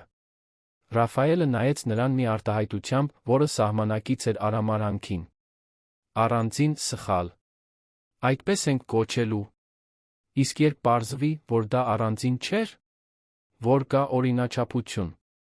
որ այդ մշակույթը այս ընկերությունում գոյություն ունի տարիներ շարունակ։ Հաջորդած լռությունը ծանր էր։ Անուշը, մր տնօրենը, անհարմար շարժվեց աթոռի վրա։ Ամենայն հարգանքով, պարոն Ավետիսյան, մենք երբեք խտրականության վերաբերյալ պաշտոնական բողոքներ չենք ստացել։ Երբեք պաշտոնական բողոքներ չեք ստացել, կրկնեց Ռաֆայելը դառն հեգնանքով, թե երբեք չեք ստեղծել մի միջավայր, որտեղ մարդիկ իրենց ապահով կզգային բողոքելու համար։ Այս երկու տարբերակներից ո՞րն եք ավելի հավանական համարում, Անուշ։ Կինը խոնարհեց աչքերը, առանց պատասխանի։ Ռաֆայելը վերջապես նստեց, բայց նրա կեցվածքը մնում էր լարված ուղիղ։ Նա բացեց մի թղթապանակ, որը բերել էր իր հետ, սեղանին փռեց որոշ թերթեր։ Դրանք սոցիալական ցանցերի մեկնաբանությունների լուսապատճեններ էին, լրատվական կայքերի նյութեր, WhatsApp-ի խմբերի քննարկումների պատկերներ։ Դուք տեսել եք սա, հարցրեց նա, մատնացույց անելով փաստաթղթերը, սրանք պարզապես այսօրվա դեպքից վրդովված մարդիկ չեն։ Սրանք նախկին աշխատակիցներ են, ովքեր պատմում են նմանատիպ պատմություններ։ Սրանք հաճախորդներ են, ովքեր նկարագրում են նմանատիպ իրավիճակներ, որոնց ականատես են եղել։ Սրանք տարիների պատմություններ են։ Տարիներ շարունակվող մի փտած մշակույթի պատմություններ, որը ոչ ոք չի ցանկացել տեսնել։ Լիլիթը, ով մինչ այդ լուռ էր մնացել, վերջապես համարձակվեց խոսել։ Նրա ձայնը դողում էր, գրեթե անլսելի էր։ Պարոն Ավետիսյան, ես չգիտեի։ Այսինքն, ես կարծում էի, թե պաշտպանում եմ ընկերության գույքը։ Դա թյուրիմացություն էր։ Ռաֆայելը շրջվեց դեպի նրան այնպիսի արագությամբ, որը ստիպեց կնոջը կծկվել աթոռի մեջ։ Թյուրիմացություն։ Դուք 72 տարեկան կնոջը հրապարակայնորեն մեղադրել եք գողության մեջ։ Առանց ապացույցի։ Առանց ստուգման։ Հիմնվելով բացառապես նրա հագուստի վրա։ Եվ դա կոչում եք թյուրիմացություն։ Ես կասկածելի բան տեսա։ Իմ աշխատանքն է զգոն լինելը։ Լիլիթ, ասաց Ռաֆայելը, նրա ձայնի մեջ այժմ կար մի բան, որը ցավոտ անձնական էր հնչում, այն կինը, ում դուք այսօր նվաստացրել եք, իմ մայրն է։ Ազդեցությունը նման էր լուռ պայթյունի։ Վարդուհու ձեռքից ընկավ գրիչը։ Գորգը լայն բացեց աչքերը։ Անուշը ձեռքը տարավ բերանին։ Իսկ Լիլիթը ամբողջությամբ գունատվեց, արյունը քաշվեց դեմքից, կարծես ինչ-որ մեկը բացել էր ծորակը։ Ձեր մայրը, հազիվ կմկմաց նա։ Իմ մայրը, հաստատեց Ռաֆայելը, առաջին անգամ նրա ձայնը թեթակի դողաց, բացահայտելով ցավը ինքնատիրապետման տակ, տիկին Հասմիկը։ Թոշակառու ուսուցչուհի։ Կինը, ով 40 տարի աշխատել է ծայրամասային հանրակրթական դպրոցներում։ Ով կրթել է հարյուրավոր երիտասարդների, ովքեր այսօր դատավորներ են, դատախազներ, փաստաբաններ, բժիշկներ։ Կինը, ով մենակ է մեծացրել որդուն այն բանից հետո, երբ հայրս վաղաժամ հեռացավ։ Ով տանը թխվածքներ էր պատրաստում դռնեդուռ վաճառում, որպեսի վճարի իմ համալսարանի գրքերի համար։ ով երբեք իր ողջ կյանքում չի վերցրել մի բան, որն իրենը չէր։ Ահա այս կնոջն եք դուք գող անվանել։ Արցունքներն այժմ անարգել հոսում էին Լիլիթի դեմքով։ Ես չգիտեի։ Ինչպես կարող էի իմանալ։ Եվ հենց դա է խնդիրը, պատասխանեց Ռաֆայելը, նրա ձայնը վերականգնում էր հաստատունությունը, դուք չգիտեիք։ Չհարցրեցիք։ Չստուգեցիք։ Պարզապես նայեցիք պարզ հագուստով տարեց մարդուն, որոշեցիք, որ նա արժանի չէ այնտեղ լինելու։ Որոշեցիք, որ նա կասկածելի է։ Որոշեցիք, որ նա մեղավոր է։ Այդ ամենը նախքան որե բառ փոխանակելը։ Ռաֆայելը նորից վեր կացավ, քայլեց դեպի պատուհանը, դիտելով քաղաքը ներքում։ Երբ ես ստանձնեցի այս ընկերությունը, ասաց նա, մեջքով շրջված բոլորին, մի խնդրանքով դիմեցի մորս։ Խնդրեցի, որ նա այցելի մեր որոշ խանութներ, առանց ինքնությունը բացահայտելու։ Ուզում էի իմանալ, թե ինչպես ենք վերաբերվում սովորական մարդկանց։ Այն հաճախորդներին, ովքեր չեն գալիս թանկարժեք մեքենաներով, ովքեր բրենդային հագուստ չեն կրում։ Ուզում էի հասկանալ այս ընկերության իրական մշակույթը, ոչ թե այն, ինչ գրված է կորպորատիվ ձեռնարկներում։ Նա շրջվեց, որպեսզի նորից նայի սենյակին։ Եվ հիմա ես գիտեմ։ Հիմա ես իմ սեփական աչքերով տեսա այն վերաբերմունքը, որ մենք առաջարկում ենք։ Եվ դա անընդունելի է։ Վարդուհին փորձեց միջամտել։ Պարոն Ավետիսյան, հասկանում եմ ձեր վրդովմունքը։ Բայց մենք պետք է ռազմավարական մտածենք։ Եթե հրապարակայնորեն ընդունենք, որ դա ձեր մայրն էր, իրավիճակը կարող է էլ ավելի բարդանալ։ Էլ ավելի բարդանալ, հարցրեց Ռաֆայելը, վարդուհի, իրավիճակը չի կարող ավելի բարդանալ։ Այն արդեն լիակատար աղետ է։ Տարբերությունն այն է, որ հիմա մենք դրան կվերաբերվենք թափանցիկությամբ, ազնվությամբ։ Վերջ թաքցնելուն։ Վերջ նվազեցնելուն։ Վերջ փտած մշակույթը պաշտպանելուն։ Իսկ ինչ եք առաջարկում դուք, զգուշորեն հարցրեց գորգը։ Ռաֆայելը վերադարձավ սեղանի գլխավերը նստեց, բայց այս անգամ նրա կեցվածքն այլ էր։ Այնտեղ վճռականություն կար, բայց նախոցելիություն, որը հազվադեպ է հանդիպում կորպորատիվ միջավայրում։ Առաջարկում եմ հետյալը։ Լիլիթը հեռացվում է աշխատանքից կարգապահական խախտման հիմքով, որոշումն ուժի մեջ է մտնում անմիջապես։ Ոչ մի բողոքարկում, ոչ մի բանակցություն չեմ ընդունում։ Լիլիթը բարձր հեկեկաց, բայց Ռաֆայելը շարունակեց առանց դադարի։ Մենք հանդես կգանք պաշտոնական հայտարարությամբ, ստանձնելով կատարվածի ողջ պատասխանատվությունը։ Մենք չենք մեղադրի միայն մեկ աշխատակցի։ Մենք կընդունենք, որ ընկերությունում գոյություն ունի խնդրահարույց մշակույթ։ Եվ մենք կհայտարարենք կոնկրետ միջոցառումների մասին։ Ինչպիսի՞ միջոցառումների, հարցրեց Անուշը։ Ռաֆայելը վերցրեց մի թերթիկ, սկսեց թվարկել։ Պարտադիր վերապատրաստում բազմազանության ներառականության թեմայով բոլոր աշխատակիցների համար, առանց բացառության։ Խտրականության վերաբերյալ անանուն ահազանգման հարթակի ստեղծում։ Սպասարկման բոլոր արարողակարգերի ամբողջական վերանայում։ Նախապաշարմունքների դեմ պայքարի մասնագիտացված արտաքին խորհրդատվական ընկերության ներգրավում, մեր գործելաոճը աուդիտի ենթարկելու համար։ Եվ հանրային արշավ բոլոր մարդկանց նկատմամբ արժանապատիվ սպասարկման հանձնառության վերաբերյալ, անկախ նրանց արտաքինից կամ սոցիալական վիճակից։ Հաջորդած լռությունը զարմանքից էր։ Գորգն առաջինն արձագանքեց. Պարոն Ավետիսյան, ամենայն հարգանքով, սա միլիոններ կարժենա։ Եվ դա էլ ավելի կթիրախավորի ընկերությունը։ Ես նախընտրում եմ միլիոններ ծախսել ճիշտը անելու վրա, քան խնայել, սխալը հավերժացնելով, հաստատական պատասխանեց Ռաֆայելը, իսկ ինչ վերաբերում է թիրախավորվելուն, գորգ, մենք արդեն թիրախում ենք։ Տարբերությունն այն է, որ հիմա մենք կներկայանանք մի բան անելով, այլ ոչ թե պարզապես լռեցնել փորձելով։ Վարդուհին խորը շունչ քաշեց։ Եթե սա է ուղղությունը, ապա պետք է արագ գործենք։ Պատմությունը վերահսկելու հնարավորության պատուհանը կարճ է։ Առաջարկում եմ այսօր ետ հանդես գալ տեսաուղերձով։ Ձեր կողմից։ Անձամբ։ Համաձայն եմ, ասաց Ռաֆայելը, բայց չեմ ուզում սառը կորպորատիվ տեսանյութ։ Ուզում եմ խոսել որպես մարդ։ Որպես նվաստացված կնոջ որդի։ Որպես նոր սեփականատեր, ով զզվանք է զգում տեսածից։ Առանց պատրաստի սցենարի։ Առանց իրավաբանական տերմինների։ Միայն ճշմարտությունը։ Անուշը մի հարց բարձրացրեց։ Իսկ մյուս աշխատակիցները։ Նրանք, ովքեր ականատես են եղել, ոչինչ չեն արել։ Անվտանգության աշխատակիցը։ Վաճառողուհիները։ Ռաֆայելը մտորեց։ Բոլորին կանչեք անհատական զրույցների։ Ուզում եմ հասկանալ յուրաքանչյուրի դերը։ Ոմանք կարող են լինել պասիվ հանցակիցներ, աշխատանքը կորցնելու վախից։ Մյուսները կարող են փորձած լինել ինչ-որ բան անել անտեսվել են։ Մենք պետք է տարբերենք նրանց, ովքեր համաձայն են եղել իրենց կամքով, նրանցից, ովքեր լռեցվել են հարկադրանքով։ Լիլիթը, ով կամաց լաց էր լինում, վերջապես կարողացավ մի ամբողջական նախադասություն կազմել։ Ես շատ եմ ցավում։ Իսկապես։ Ես չէի գիտակցում։ Ես մեծացել եմ հավատալով։ Այսինքն, ես միշտ կարծում էի, թե պարզապես պրոֆեսիոնալ եմ։ Ռաֆայելը երկար նայեց նրան։ Այնտեղ բարկություն կար, բայց նա մի բան, որը կարելի էր շփոթել խղճահարության հետ։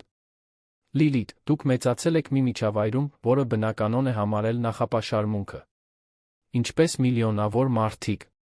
Բայց հասուն լինել նշանակում է հարցականի տակ դնել այն, ինչ մեզ սովորեցրել են։ Նշանակում է ընտրել ավելի լավը լինելը։ Իսկ դուք ընտրեցիք հավերժացնելը։ Նա դադար տվեց։ Դուք հեռացված եք։ Բայց ես ձեզ մի խորհուրդ կտամ։ Օգտագործեք սա։ Օգտագործեք այս ցավը։ Օգտագործեք այս ամոթը։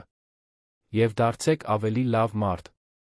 Որովհետև եթե շարունակեք մնալ այնպիսին, ինչպիսին այսօր էիք, ձեր մասնագիտական կյանքը ավարտվեց նախքան սկսվելը։ Ոչ ոք չի ցանկանա աշխատանքի ընդունել խտրականության տեսանյութի տնօրենին։ Լիլիթը վեր կացավ երերալով, ոտքերը հազիվ էին պահում նրան։ Նա լուր լքեց սենյակը, դռան փակվելու ձայնը արձագանքեց որպես վերջակետ։ Ներսում մնացածները մի քանի վայրկյան լուր մնացին։ Հետո Ռաֆայելը նորից խոսեց, նրա ձայնն այժմ ավելի մեղմ էր, բայց ոչ պակաս վճռական։ Ուզում եմ, որ մի բան հասկանաք։ Մայրս վրեժ չի ուզում։ Նա երբեք չի ուզել։ Երբ նա դուրս եկավ այդ սրահից, նա բարկացած չէր։ Նա տխուր էր։ Տխուր, որովհետև մեկ անգամ տեսավ, թե որքան մեր հասարակությունը դեռ պետք է զարգանա։ Նա նայեց սենյակում գտնվող յուրաքանչյուրին։ Բայց ես այնքան մեծահոգի չեմ, որքան նա։ Ես բարկացած եմ։ Եվ ես կօգտագործեմ այդ բարկությունը այս ընկերությունը փոխելու համար։ Որպեսզի ոչ մի ուրիշ մարդ երբեք այլս չանցնի այն ամենի միջով, ինչի միջով անցավ մայրս։ Եվ եթե դա նշանակում է ամեն ինչ քանդել զրոյից կառուցել, ապա հենց դա էլ կանենք։ Վարդուհին գլխով արեց, արդեն տպելով նոութբուքի վրա։ Ես կպատրաստեմ տեսանյութի ուղեցույցը։ Առանց ուղեցույցի, Վարդուհի։ Պարզապես տվեք ինձ տեսախցիկ մի հանդարտ վայր։ Ես կխոսեմ սրտից։ Այդ սենյակից դուրս ելանը շարունակում էր իր տենթագին առօրյան։ Միլիոնավոր մարդիկ իրենց սեփական աշխարհներում, իրենց սեփական պայքարների մեջ։ Բայց այդ 22-րդ հարկում մի փոքրիկ հեղափոխություն էր ծրագրվում։ Ոչ թե զենքերով կամ բարիկադներով, այլ խոսքերով, քաղաքականությամբ այլ կերպ գործելու հանձնառությամբ։ Իսկ այդ ընթացքում Էրեբունի համեստ բնակարանում տիկին Հասմիկը երիցուկի թեյ էր պատրաստում, ձեռքերը դեռ հաստատուն էին, չնայած տարիքին։ Նա գիտեր, որ որդին կատաղած է։ Ճանաչում էր այն կրակը, որն այրվում էր նրա մեջ, երբ նա անարդարություն էր տեսնում։ Դա նույն կրակն էր, որը նա միշտ փորձել էր մեղմել իմաստությամբ, համբերությամբ։ Հեռախոսը զանգեց։ Ռաֆայելն էր։ Մայր, սկսեց նա, ձայնը հուզմունքից խեղդված, ես ամեն ինչ տեսա։ Շատ եմ ցավում։ Ցավում եմ, որ ձեզնից նման բան խնդրեցի։ Երբեք չէի պատկերացնի, որ այդքան որդիս, մեղմորեն ընդհատեց նա, ներողություն մի խնդրիր։ Հենց դրա համար էլ ես համաձայնեցի անել դա։ Որովհետև մենք պետք է իմանայինք։ Եվ հիմա գիտենք։ Եվ դու կանես ճիշտ քայլը։ Ես վստահում եմ քեզ։ Բայց դուք արժանի չէիք այդ ամենի միջով անցնելուն։ Տիկին Հասմիկը ժպտաց, թե գիտեր, որ նա չի տեսնում։ Տղաս, ես ավելի վատ բաների միջով եմ անցել։ Եվ վերապրել եմ։ Այն, ինչ այսօր պատահեց, չի սահմանում ինձ։ Այն սահմանում է այդ աղջկան։ Եվ սահմանում է այն հասարակությունը, որը մենք ստեղծել ենք։ Բայց այն նա սահմանում է, թե դու ինչ ես անելու հիմա։ Եվ դրա համար ես հպարտ եմ։ Ռաֆայելը խորը շունչ քաշեց գծի մյուս ծայրում։ Ես քեզ սիրում եմ, մայր։ Ես էլ քեզ եմ սիրում, որդիս։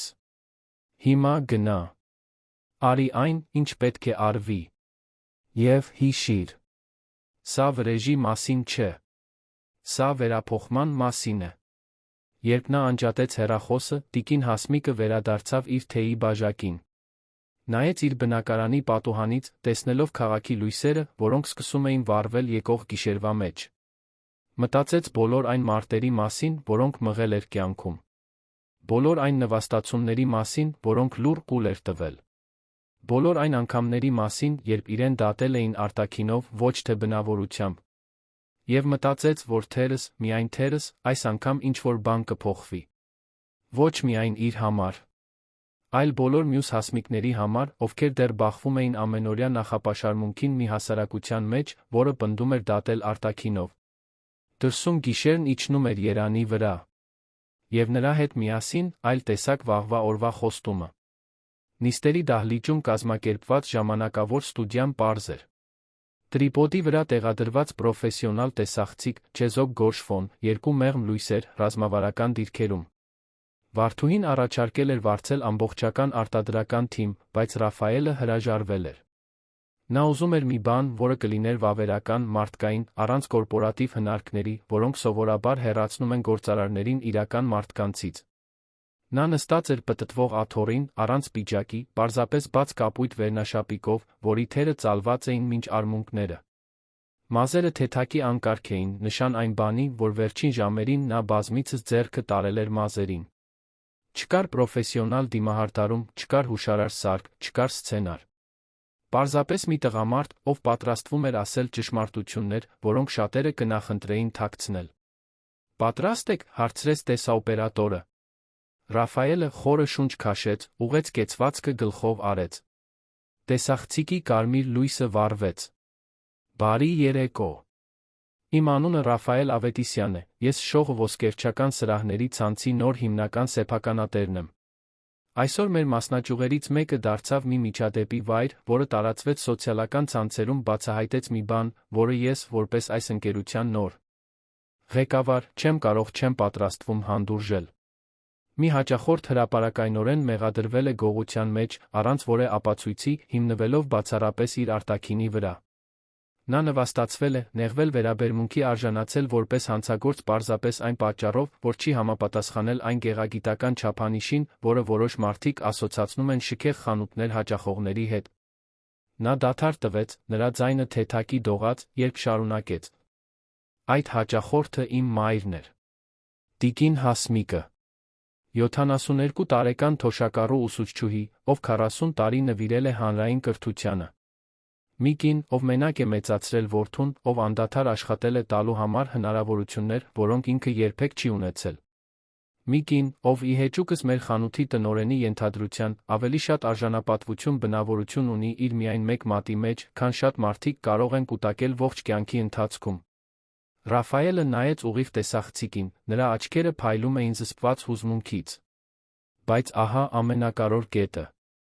Նույնիսկ եթե նա իմ մայրը չլիներ, նույնիսկ եթե նա լիներ կատարյալ անծանոթ, դա նույնքան անընդունելի կլիներ։ Այն, ինչ այսօր պատահեց, այն մասին չէ, թե ով էր զոհը։ Այն հասարակության մասին է, որը մենք կառուցել ենք։ Մի հասարակության, որտեղ մենք դատում ենք մարդկանց իրենց հագուստով նախքան իմանալը, թե ովքեր են նրանք։ Որտեղ մենք մեղք ենք ենթադրում, հիմնվելով արտաքինի վրա։ Որտեղ հարգանքը դիտվում է որպես ոմանց արտոնություն, այլ ոչ թե բոլորի իրավունք։ Նա ուղղեց դիրքը աթոռի վրա։ Ես ստանձնում եմ կատարվածի լիակատար ամբողջական պատասխանատվությունը։ Այո, դա արել է կոնկրետ աշխատակից։ Բայց նա չի գործել վակուումում։ Նա գործել է մի մշակույթի ներսում, որը թույլ է տվել, հանդուրժել է գուցե նույնիսկ խրախուսել է այդ տեսակի վարքագիծը։ Եվ այդ մշակույթը այսօր կանգ է առնում։ Պատասխանատու տնօրենը հեռացվել է աշխատանքից։ Բայց դա միայն սկիզբն է։ Որովհետև մեկ մարդու հեռացնելը չի լուծում համակարգային խնդիրը։ Ռաֆայելը վերցրեց կողքի սեղանին դրված թերթիկը։ Այսուհետ շողը կիրականացնի հետյալ քայլերը։ Առաջին պարտադիր վերապատրաստում բազմազանության, ներառականության նախապաշարմունքների դեմ պայքարի թեմայով մեր բոլոր աշխատակիցների համար։ Դա կամ ընտիր չի լինի։ Դա կլինի ընկերությունում մնալու նախապայման։ Երկրորդ, խտրականության վերաբերյալ բողոքների անկախ հարթակի ստեղծում, որը կղեկավարվի մարդու իրավունքների արտաքին կազմակերպության կողմից։ Երրորդ, սպասարկման բոլոր արարողակարգերի ամբողջական վերանայում մասնագիտացված խորհրդատվության միջոցով։ Չորրորդ, հանրային արշավ բոլոր մարդկանց նկատմամբ արժանապատիվ հարգալից վերաբերմունքի հանձնառության մասին, անկախ սոցիալական դասից, տարիքից, ցեղից կամ որևէ այլ հատկանիշից։ Նա թերթիկը մի կողմ դրեց։ Գիտեմ, շատերը կասեն, որ սա պարզապես մարքեթինգ է, որ սա պատասխան է հանրային ճնշմանը։ Եվ գիտեք ինչ, դուք իրավունք ունեք թերահավատ լինելու։ Որովհետև մենք ապրում ենք մի երկրում, որտեղ ընկերությունները հաճախ դատարկ խոստումներ են տալիս սկանդալներից հետո։ Բայց ես չեմ գնել այս ընկերությունը սխալը հավերժացնելու համար։ Ես գնել եմ այն վերափոխելու համար։ Եվ ես անձամբ ներգրավված կլինեմ այդ վերափոխման յուրաքանչյուր փուլում։ Ես այցելելու եմ խանութներ առանց նախազգուշացման։ Խոսելու եմ աշխատակիցների հետ։ Լսելու եմ հաճախորդներին։ Եվ պատասխանատվության եմ ենթարկելու ցանկացած մեկին, ցանկացած մակարդակում, ով կանարգի մեկ այլ մարդու։ Ռաֆայելը մի պահ հայացքը թեքեց ներք, ուժ հավաքելով ամենադժվար մասի համար։ Մայրս քիչ առաջ զանգեց ինձ։ Գիտեք ինչ ասաց։ Ասաց, որ վրեժ չի ուզում։ Ասաց, որ դատի տալ չի ուզում։ Ասաց, որ պարզապես հույս ունի, որ սրանից ինչ-որ լավ բան դուրս կգա։ Որ ուրիշ մարդիկ ստիպված չլինեն անցնել այն ամենի միջով, ինչի միջով ինքն անցավ։ Ահա այս կնոջն են այսօր գող անվանել։ Մի կին, ով նույնիսկ նվաստացած լինելով, դեռ մտածում է հավաքական շահի մասին նախքան իրենը։ Եվ եթե նա կարող է ունենալ այդ մեծահոգությունը, ես առնվազն կարող եմ ունենալ քաջություն, անելու այն, ինչ ճիշտ է։ Նա կուլ տվեց թուքը։ Այնպես որ, սա իմ հանրային հանձնառությունն է։ Իմ մոր համար, բոլոր նրանց համար, ովքեր երբե անարդարացիորեն դատվել են, այն Հայաստանի համար, որը մենք ուզում ենք կառուցել։ Շողը այլս չի լինի մի ընկերություն, որը խտրականություն է դնում։ Այն կլինի ընկերություն, որը հարգում է։ Եվ եթե դա նշանակի կորցնել հաճախորդների, ովքեր կարծում են, թե հարգանքը պետք է սոցիալական դաս ունենա, ուրեմն թող կորցնենք այդ հաճախորդներին։ Որովհետև որոշ արժեքներ սակարկելի չեն։ Ռաֆայելը լուռ մնաց մի քանի վայրկյան, թույլ տալով, որ խոսքերը հնչեն։ Շնորհակալություն դիտելու համար։ Եվ շնորհակալություն մայր ինձ սովորեցնելու համար, որ արժանապատվությունը չեն հագնում, այն կրում են ներսում։ Կարմիր լույսը մարեց։ Ռաֆայելը բաց թողեց շունչը, որը թվում էր, թե պահել էր րոպեներ շարունակ։ Վարդուհին, ով հետում էր կադրից դուրս, արցունքներ ուներ աչքերում։ Կատարյալ էր, ասաց նա խեղդված ձայնով։ Ազնիվ էր, ուղեց Ռաֆայելը, հիմա տեսնենք, մարդիկ կհավատա՞ն։ Տեսանյութը հրապարակվեց այդ հինգշաբթի երեկոյան ժամը 10-ին։ 10 րոպեից պակաս ժամանակում այն արդեն ուներ 100,000 դիտում։ Կես ժամում 500,000։ Մեկ ժամում 2 միլիոն։ Մեկնաբանությունները սկսեցին հորթել ալիքներով։ Ահա սա է դիրքորոշումը։ Ապրես քաջության համար։ Լացում եմ։ Ինչպիսի։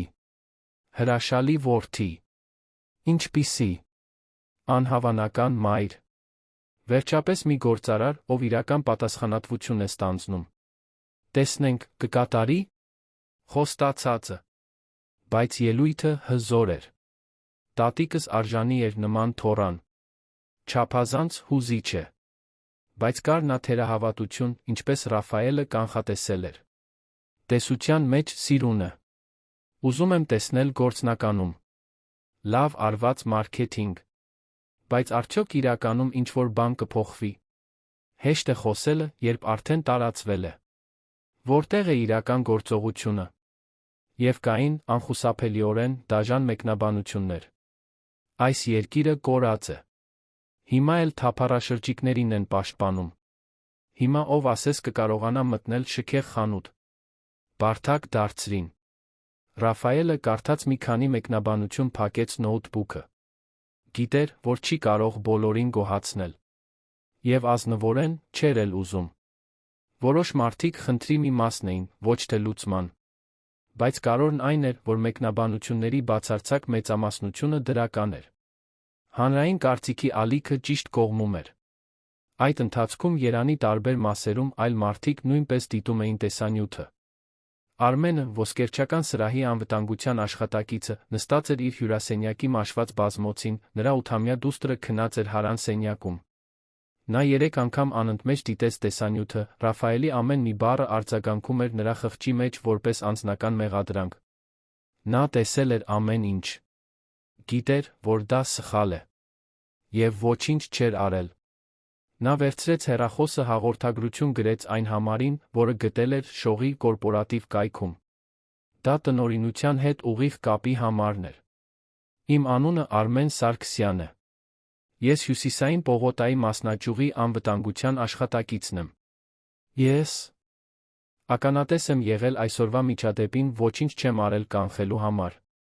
Գիտեմ, որ ես նույնպես պատասխանատու եմ։ Կցանկանայի անձամբ խոսել տեսածիս այլ նմանատիպ իրավիճակների մասին, որոնք տեղի են ունեցել։ Եթե սրանից հետո դեռ աշխատանք կունենամ, ուզում եմ լինել փոփոխության մի մասը։ Եթե ոչ, գոնե ուզում եմ անել այն, ինչ ճիշտ է։ Նա ուղարկեց հաղորդագրությունը զգաց, թե ինչպես է մի ծանրություն իջնում ուսերից։ Գուցե կորցներ աշխատանքը։ Գուցե բախվեր հետանքների։ Բայց երկար ժամանակ անց առաջին անգամ կարող էր նայել հայելուն, առանց հայացքը թեքելու։ Անին, երիտասարդ վաճառողուհին, նույնպես դիտում էր տեսանյութը շենգավիթում վարձակալած իր սենյակում։ Նա միշտ էլ գիտեր, որ այն, ինչ կատարվում էր ոսկերչական սրահում, սխալ էր։ Ականատես էր եղել այլ իրավիճակների, թե ոչ այնքան բացահայտ, որքան այսօրվանը։ Եվ միշտ լռել էր վախից։ Աշխատանքը կորցնելու վախից։ Խնդրահարույց ելալու վախից։ Հաշիվները չկարողանալու վճարելու վախից։ Բայց Ռաֆայելի խոսքերը նրան խորը դիպան։ Հատկապես այն պահը, երբ նա ասաց, որ որոշ արժեքներ սակարկելի չեն։ Նա թուղթ վերցրեց, սկսեց գրել այն ամենը, ինչ հիշում էր։ Այն բոլոր անգամները, երբ տեսել էր հաճախորդների նկատմամբ տարբերակված վերաբերմունք։ Լիլիթի բոլոր քողարկված հրահանգները որոշակի տիպի մարդկանց հսկելու վերաբերյալ։ Բոլոր այն փոքրիկ անարդարությունները, որոնք կուտակվում էին օրեցօր։ Դա կլիներ նրա ներդրումը խոստացված փոփոխության մեջ։ Նույնիսկ եթե դա անձնական գին ունենար։ Լիլիթի տանը, Կասյան փողոցի 2 սենյականոց բնակարանում, որը նա հիմա հազիվ թե կարողանար վճարել առանց աշխատանքի, նախկին տնօրենը նույնպես դիտեց տեսանյութը։ Բայց նրա արձագանքն այլ էր։ Բարկություն։ Նվաստացում։ Անարդարության զգացում։ Ինչպես էր նա համարձակվել իրեն այդպես հրապարակայնորեն ցույց տալ։ Ինչպես էր համարձակվել իրեն վերածել համազգային չարագործի։ Նա պարզապես կատարում էր իր աշխատանքը։ Պարզապես պաշտպանում էր ընկերությունը։ Բայց մինչ այդ արդարացումները անցնում էին նրա մտքով, նրա խղճի մի փոքրիկ համար մասը շշնջում էր անհարմար ճշմարտություններ։ Նա գիտեր։ Խորքում գիտեր, որ խնդիրը ընկերությունը պաշտպանելը չէր։ Խնդիրը իշխանության մասին էր։ Իրեն գերազանց զգալու մասին։ Այն նախապաշարմունքները վավերացնելու մասին, որոնք կրում էր մանկուց, առանց երբե հարցականի տակ դնելու։ Նա անջատեց համակարգիչը, գնաց խոհանոց։ Բացեց մի շիշ գինի։ Լցրեց մի բաժակ։ Հետո մյուսը։ Եվ մյուսը։ Փորձելով խեղդել ամոթը, որը սկսում էր ճաքեր տալ նրա ժխտման զրահին։ Բայց ամոթը, պարզվեց, լողալ գիտեր։ Տիկին Հասմիկի բնակարանում թոշակառու ուսուցչուհին պատրաստվում էր քնելու։ Նա հագավ պարզ բամբակյա գիշերանոցը, լված ատամները, կրեմ քսեց կավիճից տարիների աշխատանքից չորացած ձեռքերին։ Նայեց իրեն սանհանգույցի հայելու մեջ, տեսավ կնճիռներ, որոնք պատմություններ էին պատմում։ Տեսավ աչքեր, որոնք ականատես էին եղել անարդարությունների, այնուամենայնիվ պահպանել էին հույսը։ Տեսավ մի կնոջ, ով վերապրել էր։ Հեռախոսը զանգեց։ Նրա նախկին աշակերտուհին էր, այժմ դատախազ։ Տիկին Հասմիկ, հենց նոր տեսա տեսանյութը։ Չգիտեի, որ դուք եք։ Ցնցված եմ։ Լավ եք։ Ինչ-որ բանի կարիք ունեք։ Կարող եմ ինչ-որ կերպ օգնել։ Տիկին Հասմիկը ժպտաց։ Լավ եմ, սիրելիս։ Իսկապես։ Դժվար էր, չեմ ստի։ Բայց նա կարող էր։ Երբեմն մենք պետք է անցնենք դժվար իրավիճակների միջով, որպեսզի բացահայտենք այն, ինչը փոխվելու կարիք ունի։ Դուք միշտ այդքան ուժեղ եք եղել, տիկին Հասմիկ։ Ես հիշում եմ դասերը։ Դուք շատ ավելին էիք սովորեցնում, քան հայոց լեզուն։ Դուք արժանապատվություն էիք սովորեցնում։ Փորձում էի սովորեցնել, սիրելիս։ Փորձում էի։ Եվ գիտես որն է լավագույն մասը։ Դուք սովորեցիք։ Նայիր, որտեղ ես այսօր։ Արդարության պաշտպան։ Դա ինձ հպարտությամբ է լցնում։ Երբ նա անջատեց հեռախոսը, տիկին Հասմիկը պառկեց նայեց առաստաղին։ Մտածեց բոլոր այն մարտերի մասին, որոնք մղել էր։ Գերբեռնված դասասենյակների մասին։ Աշակերտների մասին, ովքեր սոված էին գալիս դպրոց։ Այն ժողովների մասին, որտեղ իր ձայնը անտեսվում էր, որովհետ կին էր։ Որովհետ համեստ ծագում ուներ։ Որովհետ չուներ ճիշտ համալսարանների ճիշտ դիպլոմները։ Մտածեց իր հանգուցյալ ամուսնու մասին, ով վաղաժամ հեռացավ, Ռաֆայելին միայնակ մեծացնելու պատասխանատվությունը թողնելով իր ուսերին։ Մտածեց այն գիշերների մասին, երբ թաքուն լաց էր լինում, չիմանալով, թե կկարողանա վճարել հաշիվները։ Այն օրերի մասին, երբ թխվածքներ էր վաճառում, ուսուցչի խղճուկ աշխատավարձը լրացնելու համար։ Եվ մտածեց Ռաֆայելի մասին։ Իր որդու։ Իր հպարտության։ Տղայի մասին, ով սովորում էր մոմի լույսի տակ, երբ հոսանք չկար։ Ով 14 տարեկանից աշխատում էր տանը օգնելու համար։ Ով երբեք չհանձնվեց, երբեք չկոտրվեց, երբեք չկորցրեց բարությունը, չնայած դժվարություններին։ Մի արցունք գլորվեց նրա դեմքով։ Ոչ թե տխրությունից, այլ գոհունակությունից։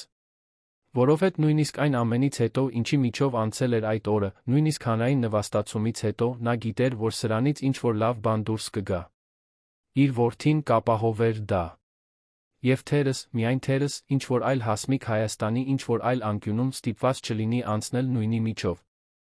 Նա փակեց աչքերը քնեց։ Եվ շատ գիշերներ անց առաջին անգամ նրա երազները հանգիստ էին։ Դրսում երանը շնչում էր։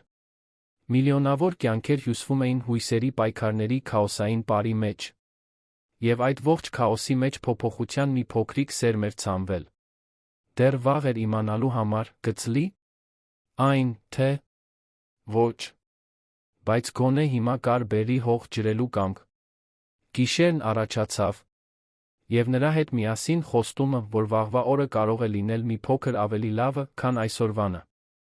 3 ամիս էր անցել այն հինգշաբթիից, որը փոխել էր այդքան կյանքեր։ Գարունը գալիս էր երան, բերելով ավելի երկար օրեր մի տաքություն, որը կանխագուշակում էր ամառը։ Հյուսիսային պողոտայի շող ոսկերչական սրահում փոփոխությունները տեսանելի էին ոչ միայն կառուցվածքում, այլ օդում, որը շնչում էին։ Ինչ-որ այլ բան կար այդ տարածքում, որը նախկինում բուրում էր միայն ֆրանսիական օծանելիքով արտոնյալությամբ։ Հիմա այնտեղ մարդկայնություն կար։ Ռաֆայելը քայլում էր խանութի միջանցքներով առանց նախազգուշացման, ինչպես խոստացել էր։ Դա նրա 5-րդ անակնկալ այցն էր 3 ամսվա ընթացքում։ Նա զգուշորեն դիտում էր աշխատակիցների հաճախորդների շփումը։ Տեսնում էր Անին, ով սպասարկում էր պարզ զգեստով մի տիկնոջ նույն անկեղծ ժպիտով, որը կնվիրեր բարձրակրունկներով բրենթային պայուսակով հաճախորդին։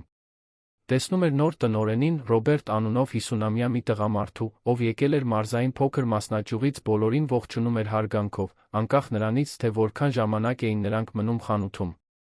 Արմենը շարունակում էր աշխատել որպես անվտանգության աշխատակից։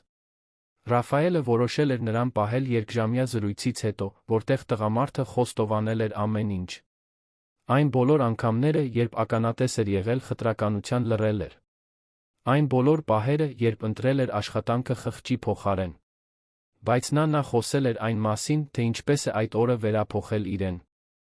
Ինչպես չէր կարողանում քնել, առանց տիկին Հասմիկի հայացքի մասին մտածելու։ Ինչպես էր որոշել, որ երբեք այլս չի լինի անարդարության լուր հանցակիցը։ Ռաֆայելը նրան պահեց ոչ թե խղճահարությունից, այլ հավատալով երկրորդ հնարավորությանը նրանց համար, ովքեր անկեղծորեն ուզում էին փոխվել։ Եվ Արմենը ապացուցեց դա։ Նա դարձավ նոր քաղաքականության ամենամեծ պաշտպանը։ Ակտիվորեն մասնակցեց վերապատրաստումներին։ Եվ ամենակարորը ստեղծեց իր անձնական արարողակարգը, քաղաքավարի միջամտել միշտ, երբ կնկատեր արտաքինի վրա հիմնված տարբերակված վերաբերմունքի որե նշան։ Վերափոխումը չսահմանափակվեց միայն այդ մասնաճյուղով։ Շողը ցանցի բոլոր 53 խանութները Հայաստանում անցան նույն վերակառուցումը։ Պարտադիր վերապատրաստումներ, որոնք տում էին 3 ամբողջական օր, այլ ոչ թե երկժամյա արագ սեանսներ, որոնք ոչ ոք լուրջ չէր ընդունում։ Մասնագիտացված խորհրդատուներ, ովքեր պատահական այցեր էին կատարում, ծանալով որպես սովորական հաճախորդներ։ Բողոքների հարթակ, որը ստանում, հետաքննում պատժում էր խախտումները լիակատար թափանցիկությամբ։ Առաջին 2 ամսում 17 աշխատակից հեռացվեց աշխատանքից խտրականության հաստատված դեպքերի պատճառով։ Նրանք միայն տնօրեններ չէին։ Վաճառողներ էին, վերահսկիչներ, նույնիսկ մի տարածաշրջանային տնօրեն, ով կարծում էր, թե իր պաշտոնը պաշտպանում է իրեն։ Ռաֆայելը հստակ հասկացրեց, որ հիերարխիան նախապաշարմունքի վահան չէ։ Եթե ինչ-որ մեկը անարգեր մեկ այլ մարդու, նա դուրս էր մնում։ Առանց բացառությունների։ Ընկերության կողմից իրականացված գովազդային արշավը համազգային ազդեցություն ունեցավ։ Դրանք կատարյալ մոդելների նկարներ չէին շքեղ միջավայրում։ Դրանք իրական մարդկանց իրական պատկերներ էին։ Տատիկը թոռնուհու հետ ավարտական նվեր ընտրելիս։ Տարեց զույգը ամուսնության 50-ամյակը նշելիս։ Ուսանողուհին իր առաջին զույգ ականջողերը գնելիս ստաժավորման առաջին աշխատավարձով։ Եվ այդ ամենի կենտրոնում տիկին Հասմիկի լուսանկարն էր, արված նրա թույլտվությամբ, այն նախադասությամբ, որը դարձել էր նոր շողի կարգախոսը։ Հարգանքը չեն հագնում, այն կրում են ներսում։ Վաճառքները, զարմանալիորեն, աճեցին։ Շատ հաճախորդներ, ովքեր նախկինում իրենց կաշկանդված էին զգում էլիտար մթնոլորտից, հիմա ներս էին մտնում վստահությամբ։ Եվ հետաքրքիրն այն է, որ նույնիսկ որոշ հարուստ հաճախորդներ հավանություն տվեցին փոփոխություններին։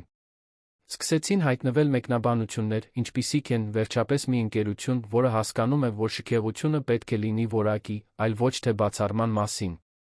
Բայց ամեն ինչ հեշտ չէր։ Կար դիմադրություն։ Հաճախորդներ, ովքեր դժգոհում էին, որ ոսկերչական սրահը կորցնում է իր բացառիկությունը։ Աշխատակիցներ, ովքեր աշխատանքից դուրս գալու դիմում գրեցին, որովհետև համաձայն չէին նոր քաղաքականությանը։ Ներդրողներ, ովքեր հարցականի տակ դրեցին, թե արդյոք այդ ողջ ջանքը ֆինանսապես արժեր։ Ռաֆայելը յուրաքանչյուր դիմադրությանը դիմավորեց հաստատակամությամբ։ Դժգոհ հաճախորդներին նա քաղաքավարի առաջարկեց դիմել այլ սրահների, որոնք դեռ կիրառում էին բացառման քաղաքականություն։ Դիմադրող աշխատակիցներին նա հաջողություն մաղթեց իրենց հաջորդ աշխատավայրերում։ Ներդրողներին նա ցույց տվեց թվեր, որոնք ապացուցում էին, որ ճիշտը անելը նա լավ էր բիզնեսի համար։ Իսկ երբ թվերը բավարար չէին, նա հիշեցնում էր, որ որոշ արժեքներ սակարկելի չեն։ Պատմությունը ձեռք բերեց այնպիսի չափեր, որոնք ոչ ոք չէր նախատեսել։ Տիկին Հասմիկին սկսեցին հրավիրել դասախոսություններ կարդալու համալսարաններում, ընկերություններում, կրթական միջոցառումներում։ Սկզբում տատանվելով նա համաձայնեց այն բանից հետո, երբ Ռաֆայելը պնդեց, որ նրա ձայնը կարևոր է։ Դասախոսությունների ժամանակ նա չէր խոսում միայն ոսկերչական սրահի այդ օրվա մասին։ Նա խոսում էր մի ողջ կյանքի մասին, որն անցել էր նախապաշարմունքների դեմ պայքարելով։ Կին լինելու մասին մի ժամանակաշրջանում, երբ կանայք ավելի քիչ իրավունքներ ունեին։ Ուսուցիչ լինելու մասին մի երկրում, որը թերագնահատում էր կրթությունը։ Միայնակ որդի մեծացնելու մասին, մինչ հասարակությունը դատում էր միայնակ մայրերին։ Եվ նա խոսում էր արժանապատվության մասին։ Այն մասին, թե ինչպես արժանապատվությունը մի բան չէ, որը ուրիշները կարող են խլել, այլ մի բան, որը մենք ընտրում ենք պահպանել։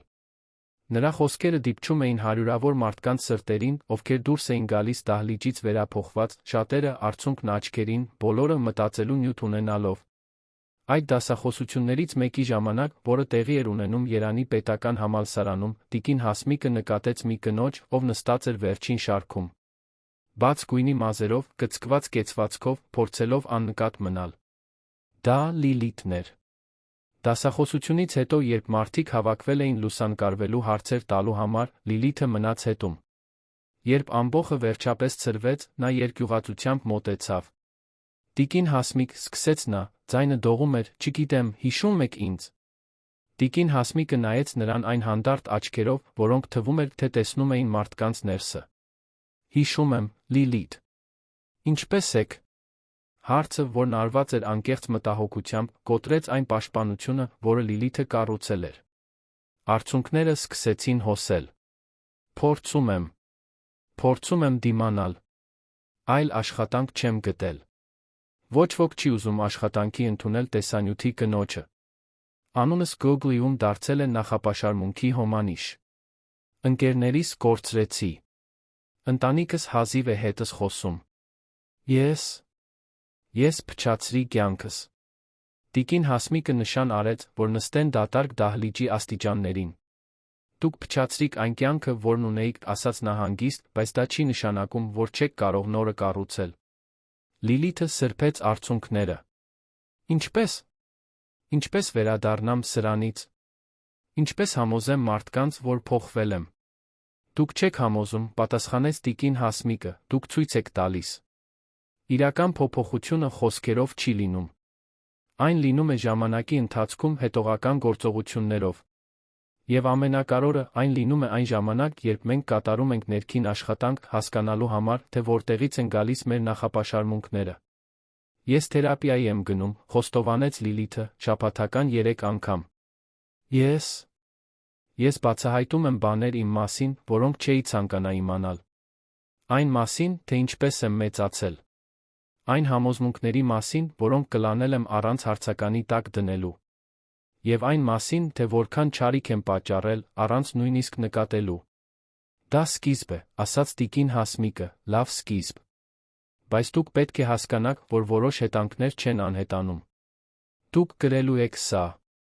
Հարցն այն է, թե ինչ եք անում այդ ծանրության հետ։ Թույլ եք տալիս, որ այն կործանի։ Ձեզ, թե օգտագործում եք որպես վառելիք ավելի լավը դառնալու համար։ Լիլիթը նայեց իր ձեռքերին։ Դուք կարողանում եք ինձ ներել։ Տիկին Հասմիկը երկար ժամանակ լուռ մնաց։ Ես արդեն ներել եմ, Լիլիթ։ Ներել եմ հենց նույն օրը։ Որովհետև չարություն պահելը միայն կթունավորեր իմ սիրտը, ոչ թե կպատժեր ձեզ։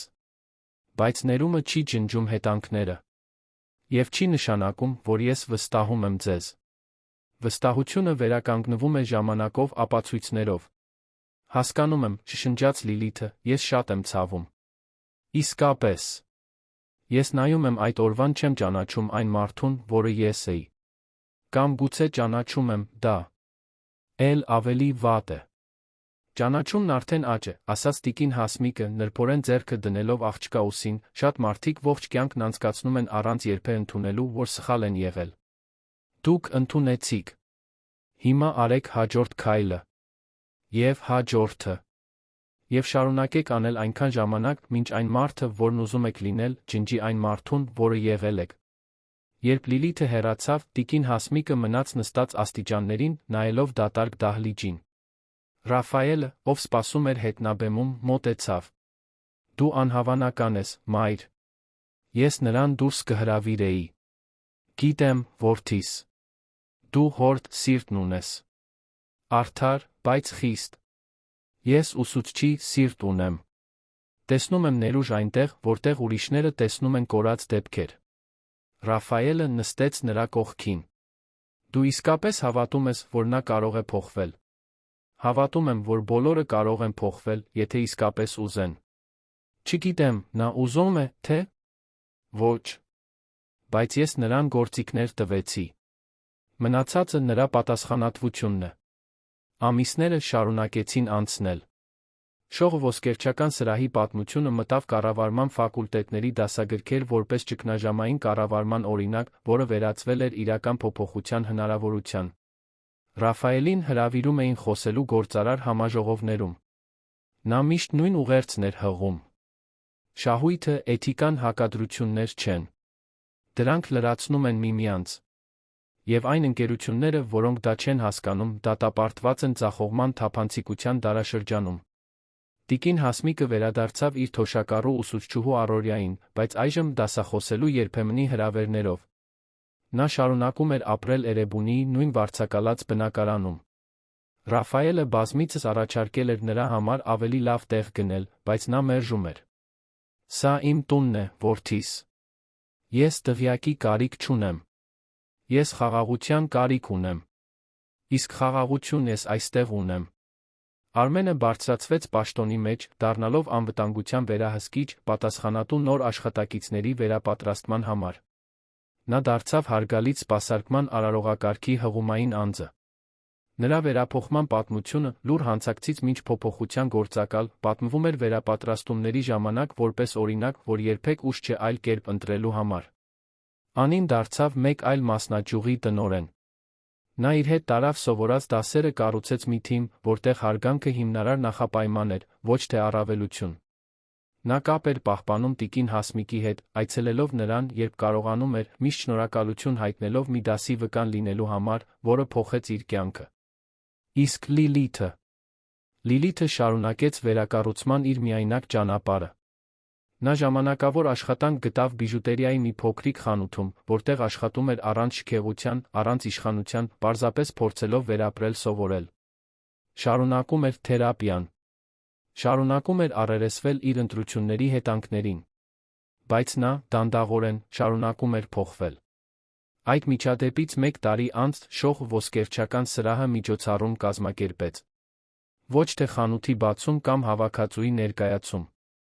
Կազմակերպչական մշակույթի տոնակատարության միջոցառում։ Հրավիրված էին բոլոր մասնաճյուղերի աշխատակիցները։ Եվ բեմի կենտրոնում մի մեծարում էր։ Ռաֆայելը բարձրացավ բեմ, խնդրեց, որ մայրը միանա իրեն։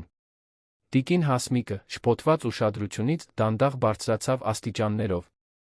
Ռաֆայելը բռնեց նրա ձեռքը։ Մեկ տարի առաջ, սկսեց նա, մայրս մտավ մեր խանութներից մեկը, նրան վերաբերվեցին որպես հանցագործի։ Իմ կյանքի վատթարագույն օրերից էր դրան հետելը։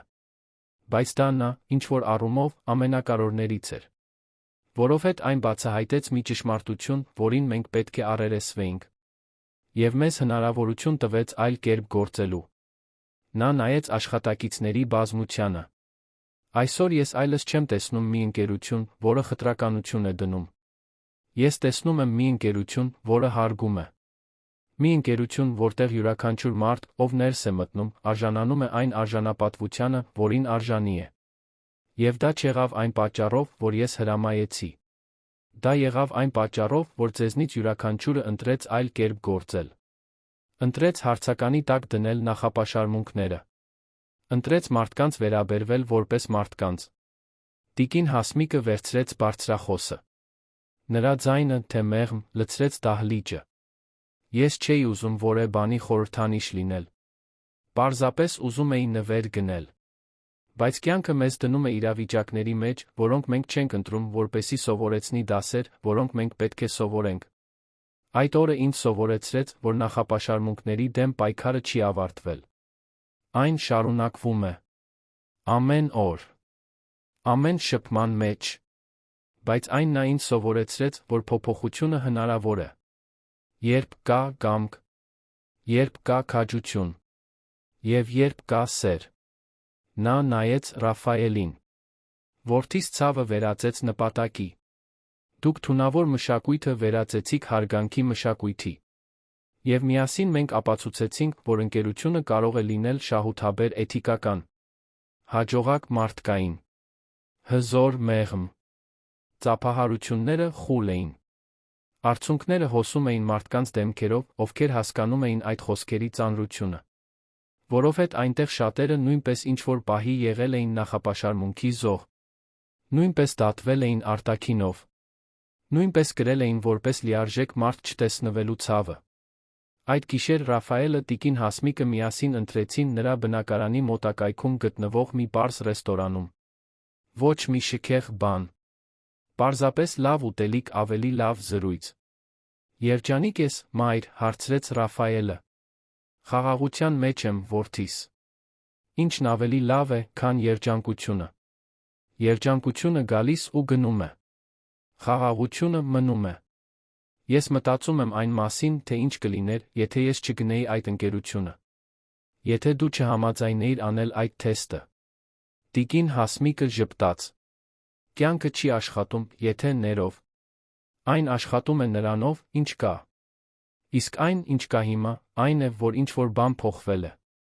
Ոչ միայն քո ընկերությունում, այլ այն մարդկանց մեջ, ովքեր տեսան այս պատմությունը։ Այն խոսակցությունների մեջ, որոնք այն առաջացրեց։ Այն մտորումների մեջ, որոնք հրահրեց։ Դու կարծում ես Հայաստանը կփոխվի, հարցրեց Ռաֆայելը, իսկապես։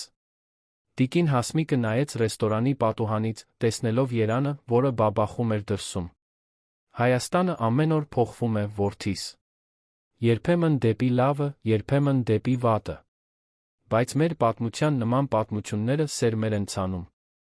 Իսկ սերմերը ծլում են։ Թերս մենք չտեսնենք ամբողջական անտառը, բայց ինչ-որ մեկը կտեսնի։ Եվ դա արդեն արժե։